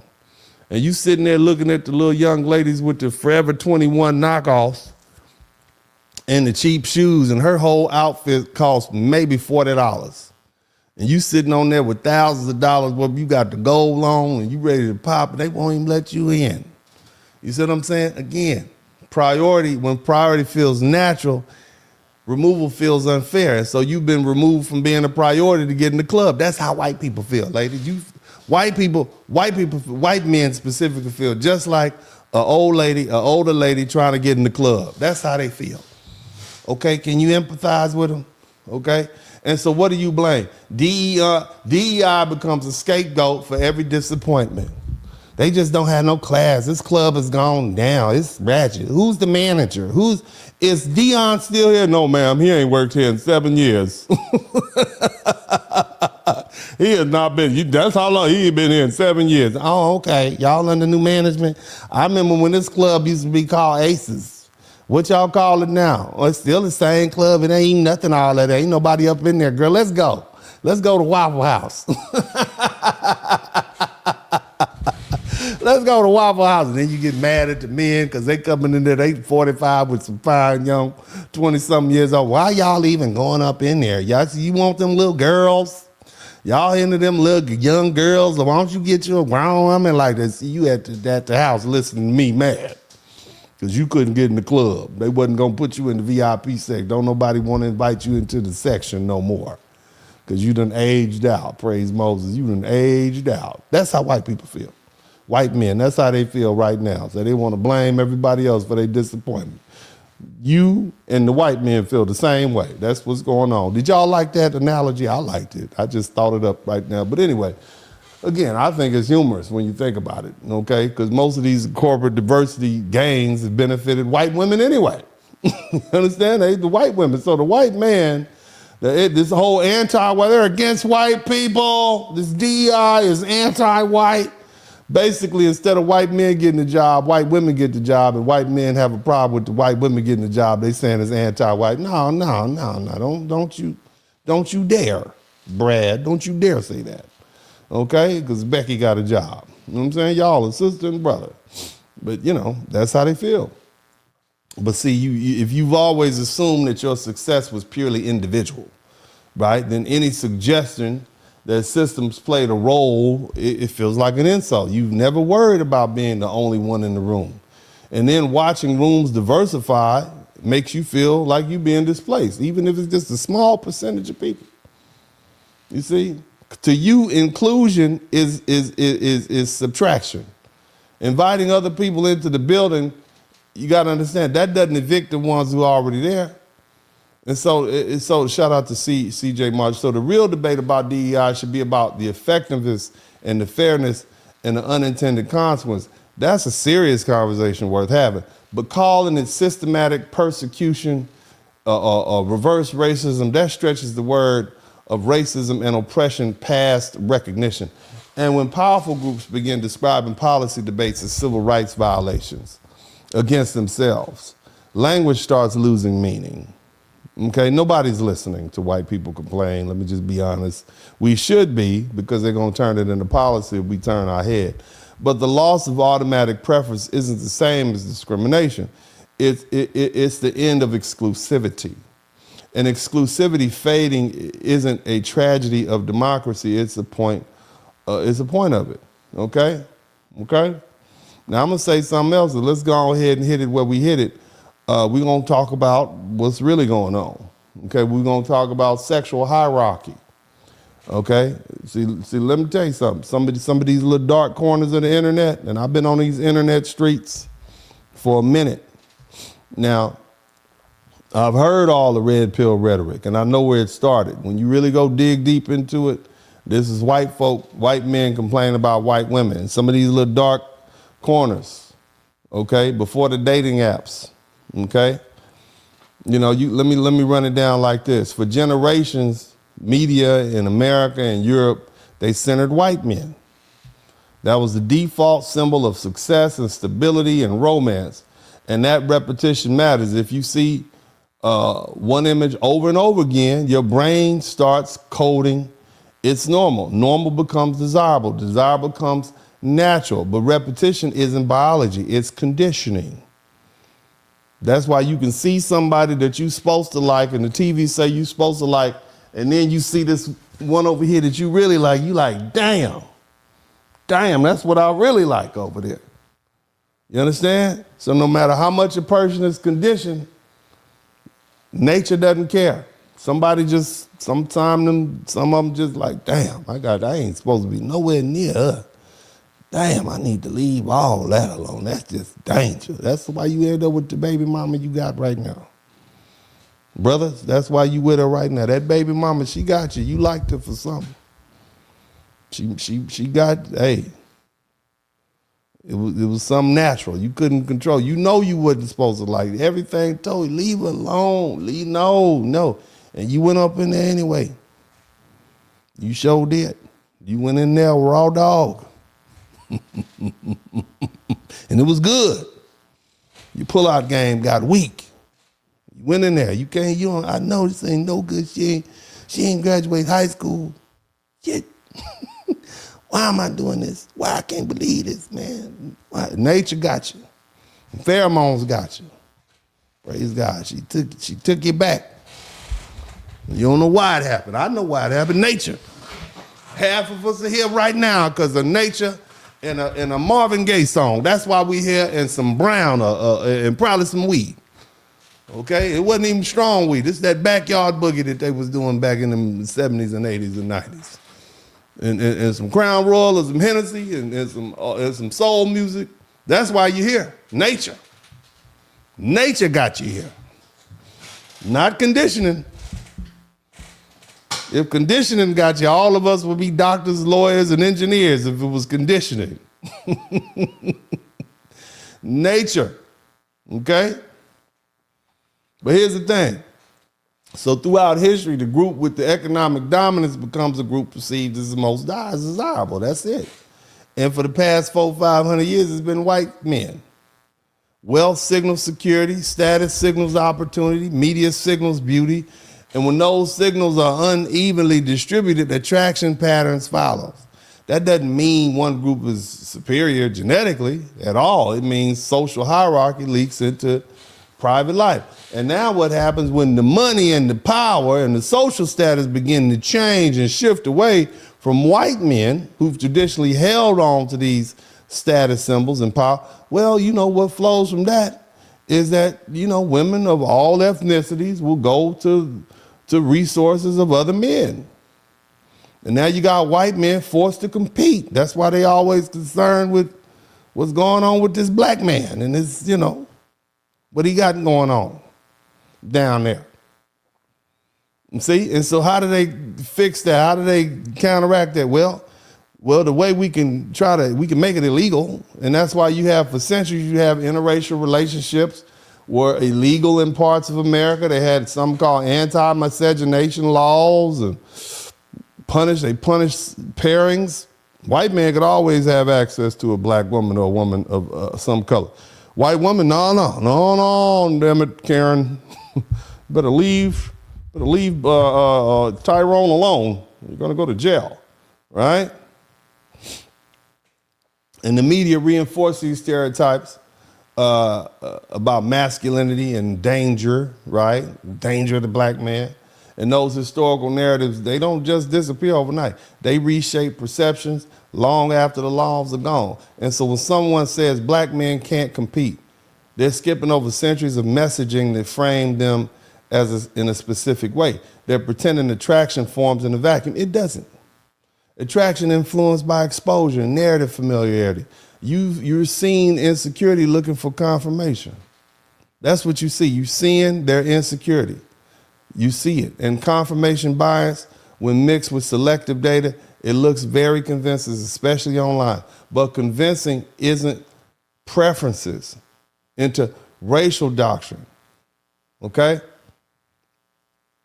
In fact, it doesn't elevate the conversation, it shrinks it. So you see that also happening. They're mad because they not only are they having to compete for jobs, but they also have to compete with these other men of these other ethnicities. And they don't like that. There was a time in the 1950s, all this was illegal. If she didn't want a white man, she wasn't gonna have a man. And now they gotta compete, man. Now, if y'all learning something, y'all got to show me some love and show me you're learning something. Don't just sit up there and listen to me talk to y'all like this and burning out my candlestick. This is why I had to take nights off. If you learn something, show me your appreciation that you learned something by contributing to the Cash App, the Super Chat, and the Cash App. The Cash App, Super Chat, go ahead and hit it up. The Super Chat is running across the bottom of the line. I got a couple more things to say, then I'm going to read the Super Chats. And then I'm going to close this thing out. We're going to be here about another 10, 15 minutes. So take the time if you learned something. If you didn't learn anything, I'll just try harder next time. And generally, you know, I try to put a fence around what's going on in the world so folk can have some understanding, okay? And, you know, one thing that I also want to deal with is like, you know, selective empathy, right? It's strange how that works or how it can. And let's put it, I'm gonna put some hard numbers to you guys, okay? The way in which they fuel, and you saw some of the videos, the way in which they fuel their false outrage against black people, every black person's on welfare. We've heard that before, okay? They would have you believe every white person is self-made. All that's fairy tales. Let's start with welfare, okay? SNAP, food stamps. White people are the single largest racial group receiving benefits. The USDA, okay, showed that over 35% of the SNAP participants are white, 26% are black, and 16% are Hispanic. Shout out to DeMarcus Harvey. Okay? And then some people just don't even claim their race because they're probably embarrassed, so you got a sizable amount there.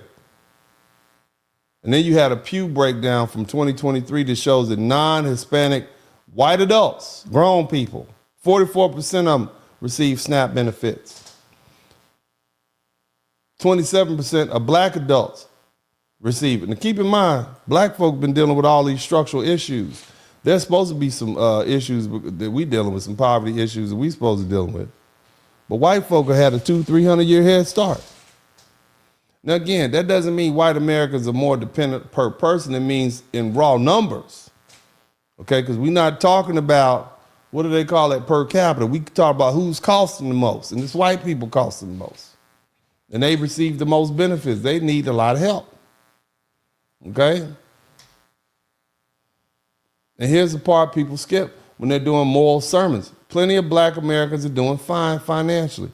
The Pew report says that over a third of black households, that's 37% of black people, that's damn near 40%, make $75,000 or more, okay? Including 25% earning $100,000 or more. Pew also finds that 47% of black adults were in the middle class by 2021. That's almost half of us. That's crazy numbers. That's not fringe. You understand? So the lazy storyline that black equals poor and dependent is false on its face, but it still gets used because it's convenient. It allows them to paint a picture. Shout out to Marcus Harvey. Now let's hit the family narrative because this is where people get real loud and real sloppy. It's true that non-marital births are high among black women, but the 80% number gets thrown around like it's carved in stone when the CDC final birth data shows that 69.3% of births of black women were non-marital in 2023. And it's also true that 40% of all U.S. births were to unmarried women in 2023. Okay? And that's not some only black people phenomenon. With 47% of all U.S. births, okay? Now, again, you remember when I showed you the little monkey, that they had a little monkey with the white people are trying to say, well, you know, it's not white people's fault. They're just patterning themselves after monkeys. These blacks are influencing us negatively. And that's why our children out here are having kids out of wedlock and doing all this crazy stuff. See how they they'll find another reason to blame black people because they can never accept responsibility. That's victimhood. Don't you ever let these white folk make you feel like you playing the victim. They have played the biggest victims of all in the United States. They still play the biggest victim. In fact, they won't change because they won't accept responsibility at all, ever. You tell them we deserve reparations, they'll tell you y'all deserve slavery because without slavery, we wouldn't have been able, y'all wouldn't have got Christianity and you'd be in Africa living in a hut. That's what they tell you. Isn't that crazy? I think I'd rather live in a hut. I'm serious. Instead of being over here, working for 400 years for free and dealing with this BS, I think I'd rather stay in my hut. I'll be fine in my hut. Do you hear me? My hut would have me a flat screen TV. You understand me? I have all the zebra cakes that I could eat, man. I'd have a little garden in my hut and I'd be free. I'd be enjoying the sun right now. I'd be walking through Ghana. Right now, I had like 6 baby mamas. You understand what I'm talking about? Smiling and happy with good teeth and low blood pressure. I'll be fine, okay? I'd rather live in a hut. Now, let's keep it pushing. The other stereotype, they say most black men don't have children. You see, and the thing we need to understand about that is, or they say black men don't take care of their children, okay? But That's not true because you had a 2015 report that said black men are the most involved fathers. You see? On top of that, we live with our children. Or we live with somebody else and their kids. Stepdaddy type stuff. You see? I want you to think about that. And another thing, this work ethic thing and crime is very selective.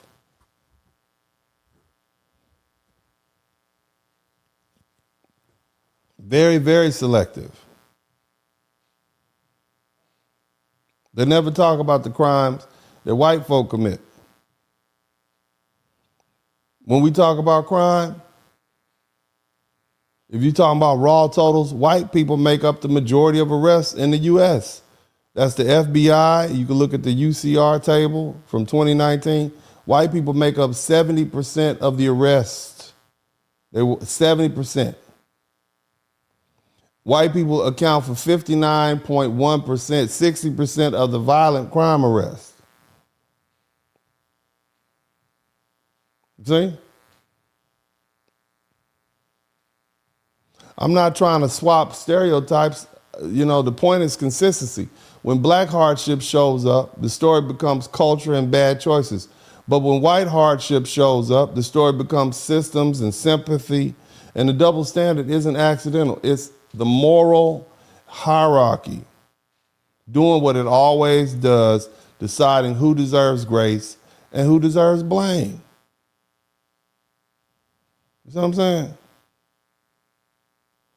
Now, I'm going to take the opportunity to read these super chats, and we only have 17, so it shouldn't take that long.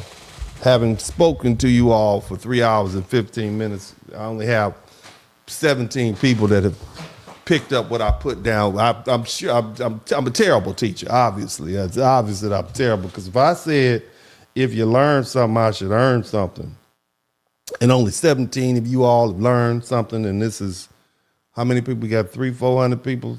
We had up to 600 people in the chat room, and only 7. That's sad. That's sad for me. I'm doing a horrible job. I need to do something else. I need a better hobby, because this is clearly not something I'm good at. Maybe I need to start speaking Chinese. Maybe I need to learn Mandarin. Maybe that group of people will pick up what I'm putting down, because clearly you all are not. Clearly y'all not. I'm not doing a good job. Let me see what kind of cash apps I got going on here. Got 2 cash apps, 2 whole cash apps. Thank you all to the cash app people. I know y'all don't want your identity revealed. Y'all probably got warrants out for your arrest. That's why you send cash apps. But I'm going to read your name anyway. Okay, I'm going to read your name, and I'm going to read your whole name.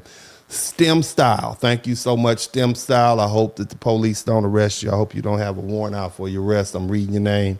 STEM Style. And also Kentrell Smith. I hope you don't have a warrant either. Another great lesson. I hope that you don't have a warrant, because the police will hear.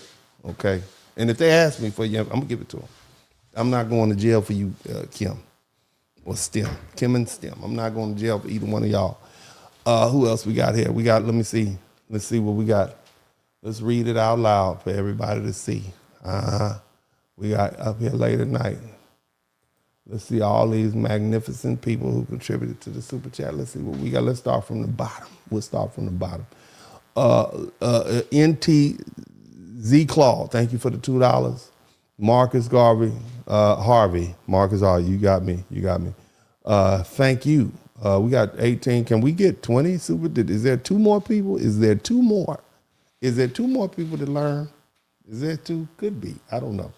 But we'll see. Thank you so much, Marcus. I appreciate you for your super sticker. Fuquan, thank you for your $5 super sticker. And again, for the super sticker. Red Sigma, thank you. Thanks for the unovertalk. Oh, yes, sir. All right. Don't forget about the Irish channel in NOLA. That's right. Thank you so much.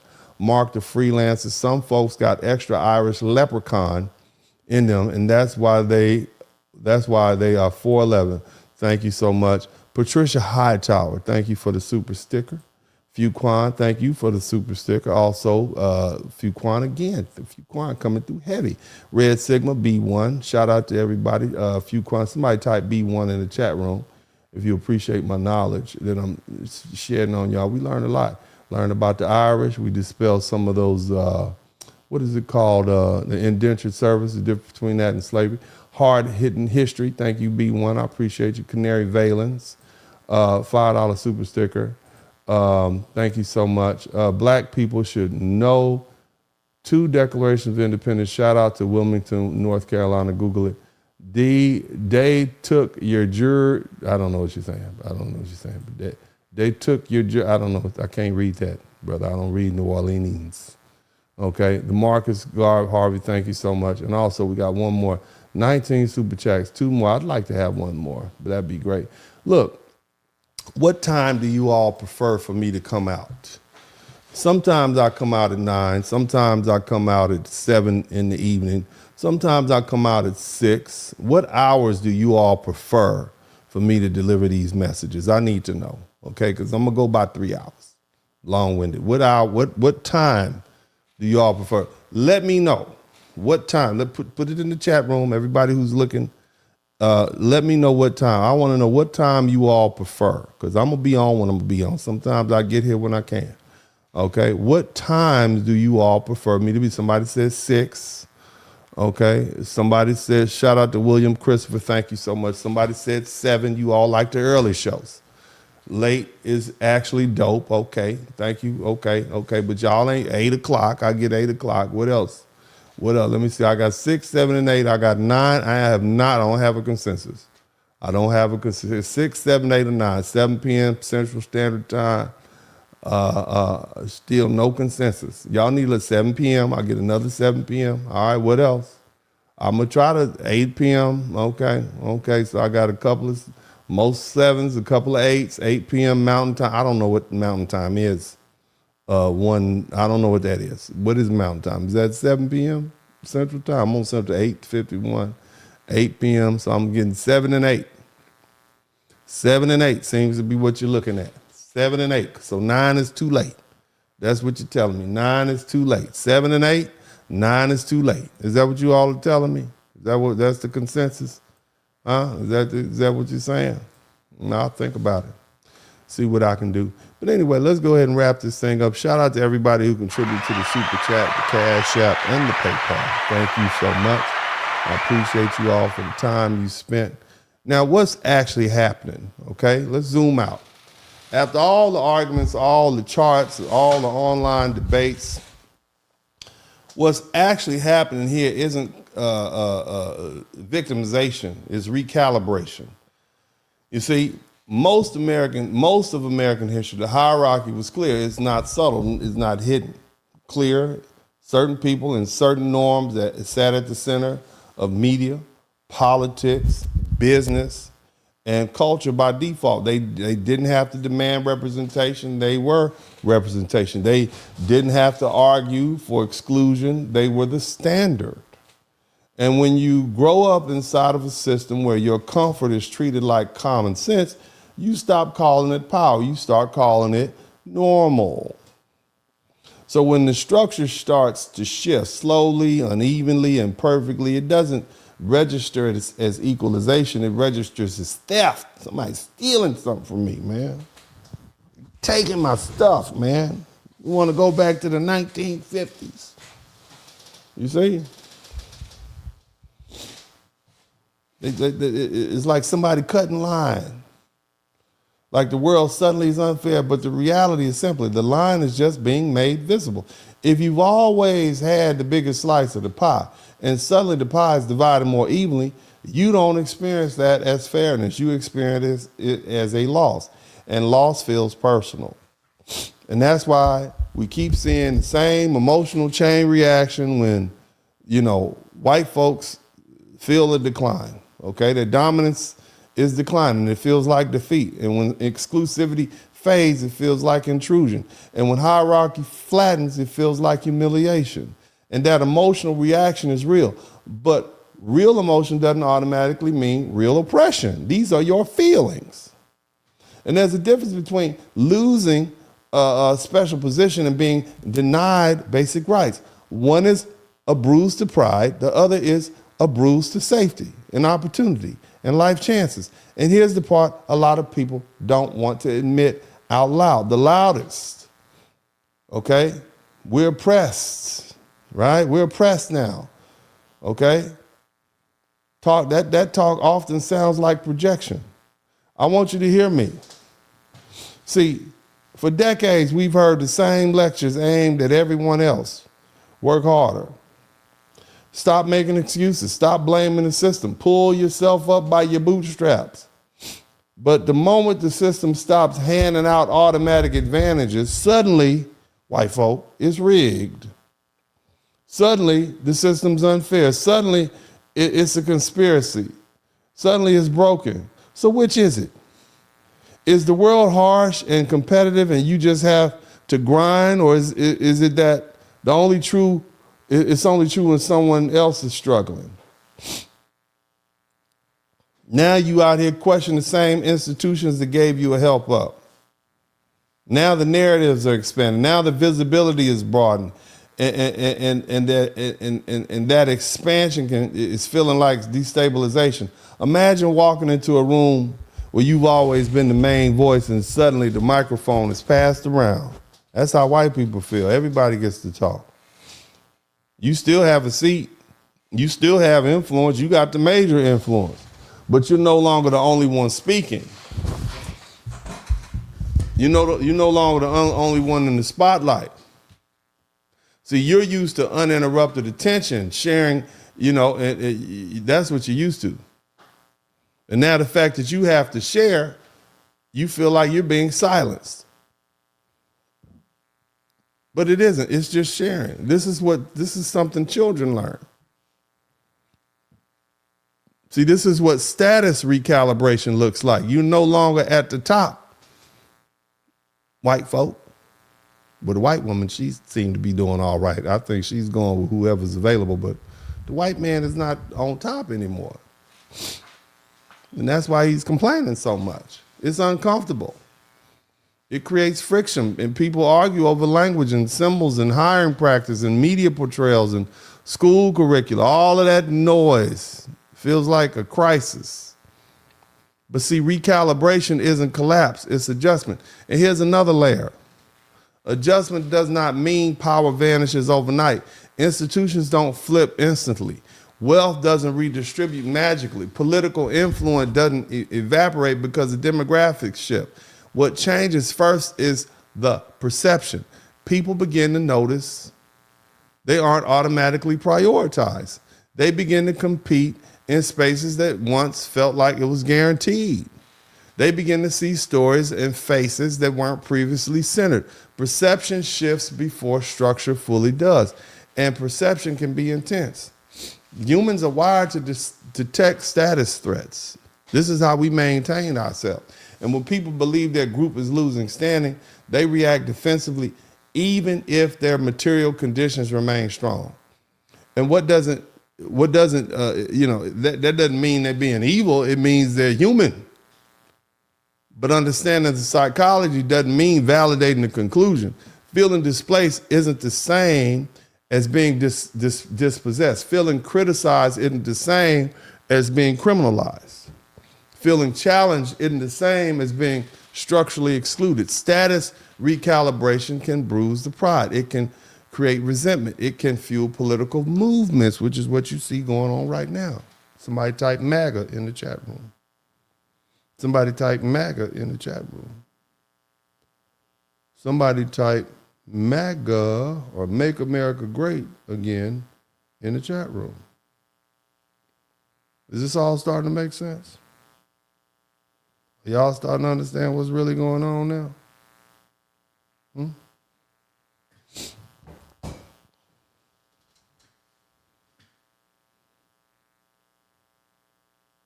There's levels to this.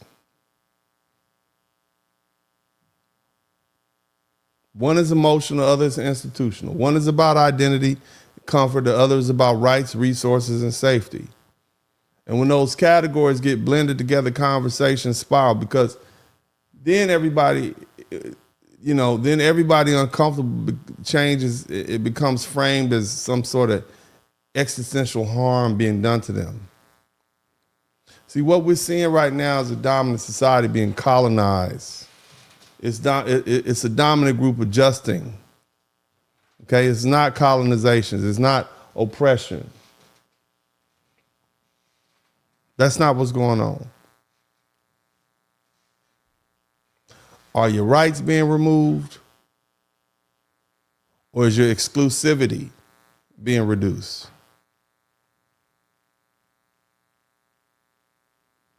Those aren't the same. If rights are being removed, that's oppression. If exclusivity is being reduced, that's normalization. And right now, much of the anxiety we see isn't about rights. White people still have the rights. They got everything. I ran the numbers down. What's happening is exclusivity is fading. And that fading feels like humiliation. And humiliation isn't structural subjugation. It's the emotional cost of adjustment. Understanding that difference allows us to have a clearer conversation, because if we mislabel recalibration, then we distort reality, and reality gets distorted and policy follows. That's why you got to watch these folks.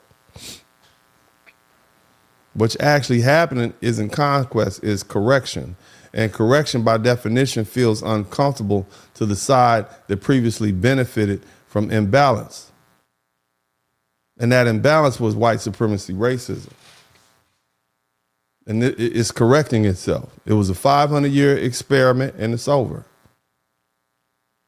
But again, discomfort alone doesn't equal oppression. It equals change. Now, let's clear the table and define some terms before we go. Because see, once the words lose meaning, everything else turns into noise. Oppression isn't cultural discomfort. It isn't feeling criticized on social media. It isn't losing automatic praise. It isn't having to compete for a position your granddaddy once assumed was his and you thought you were going to get. It isn't hearing perspectives that challenge your little ideal worldview or your misassessment of history. It isn't it's not becoming a smaller percentage of the population over time. None of these feelings, none of those things feel pleasant. Some of them can feel deeply unsettling. But discomfort isn't the same as disenfranchisement. Shout out to the crook 6218. Oppression has structure. It shows up in law. It shows up in policy. It shows up in economic outcomes. It shows up in who the system protects and who it doesn't. Oppression is when your group is legally barred from opportunity. It's when your labor is extracted without protection. It's when your community is targeted by state or police violence and you have no meaningful recourse. It's when your access to housing, education, credit, and political representation is systematically blocked. It's when your kids inherit disadvantage not because of your personal choices, because you worked hard, but because the rules and the laws were written that way. That's oppression. You understand? It's not abstract. It leaves a paper trail. You can trace it through legislation. You can see it in court decisions. You can measure it in wealth gaps and incarceration rates and school funding and disparities and homeownership, and oppression creates ceilings. Discomfort bruises your ego. Your feelings are hurt. Somebody type feelings in the chat room. Those two things are not interchangeable. If a group is still in charge of all the corporate leadership except 10 spots out of 500, they still hold a disproportionate political power or position of political power. They control the vast majority of the private wealth. They still shape the institutional norms. You can't call those people structurally excluded. It may feel like a challenge. It may feel like you're being scrutinized. It feels like some things are being destabilized. Shout out to the storyteller. But destabilization of dominance isn't the same as denial of rights. Shout out to Monkey Brain. When language gets stretched to include every unpleasant feeling, then that language just becomes useless. If criticism equals oppression, then oppression has no definition. If competition equals persecution, then every election is a civil rights crisis. Look, precision matters because words matter. You see, and once oppression becomes a catch-all term, it erases the severity of actual systematic harm. It flattens history. It makes Jim Crow equivalent to an online debate where somebody call you a cracker. It makes segregation comparable to demographic change, because now you only, 50% of New York as opposed to 99%. And those comparisons collapse under scrutiny. You understand?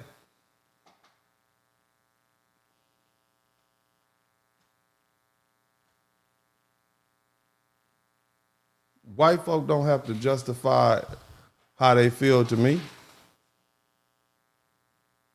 I get it. When the automatic position shifts, it feels unnatural, especially if it existed for generations like it has in this country. Y'all got all that free stuff. You thought you was gonna get the same deal your granddaddy got, or your great-granddaddy. But see, the problem is if something feels natural long enough, you stop noticing it. It becomes invisible. It becomes the air. So when the air changes, people gasp. That's what you see white people doing right now. Not because the oxygen is gone, but because the atmosphere feels unsimilar. And when dominance is felt like normalcy for centuries, removal feels like disorder. It feels like something essential has been disrupted, and it can feel like loss of identity, but loss of hierarchy isn't the same as oppression. Hierarchy says some groups are default and others are peripheral. Equality says no group is default. And that shift can feel dramatic if you've always been at the center. To them, sharing influence is erasure. Competition is persecution. Pluralism is conquest. That's how they feel.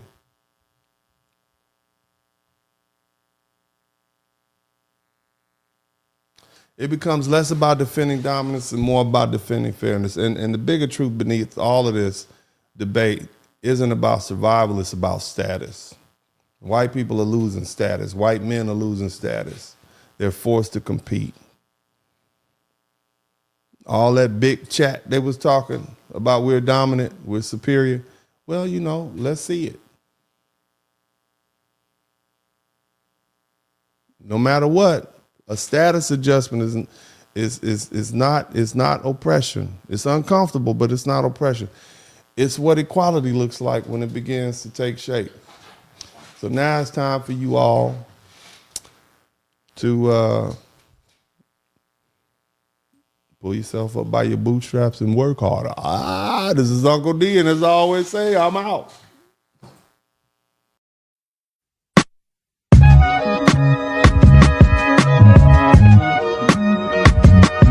In the Spurling podcast, hit the like button, subscribe.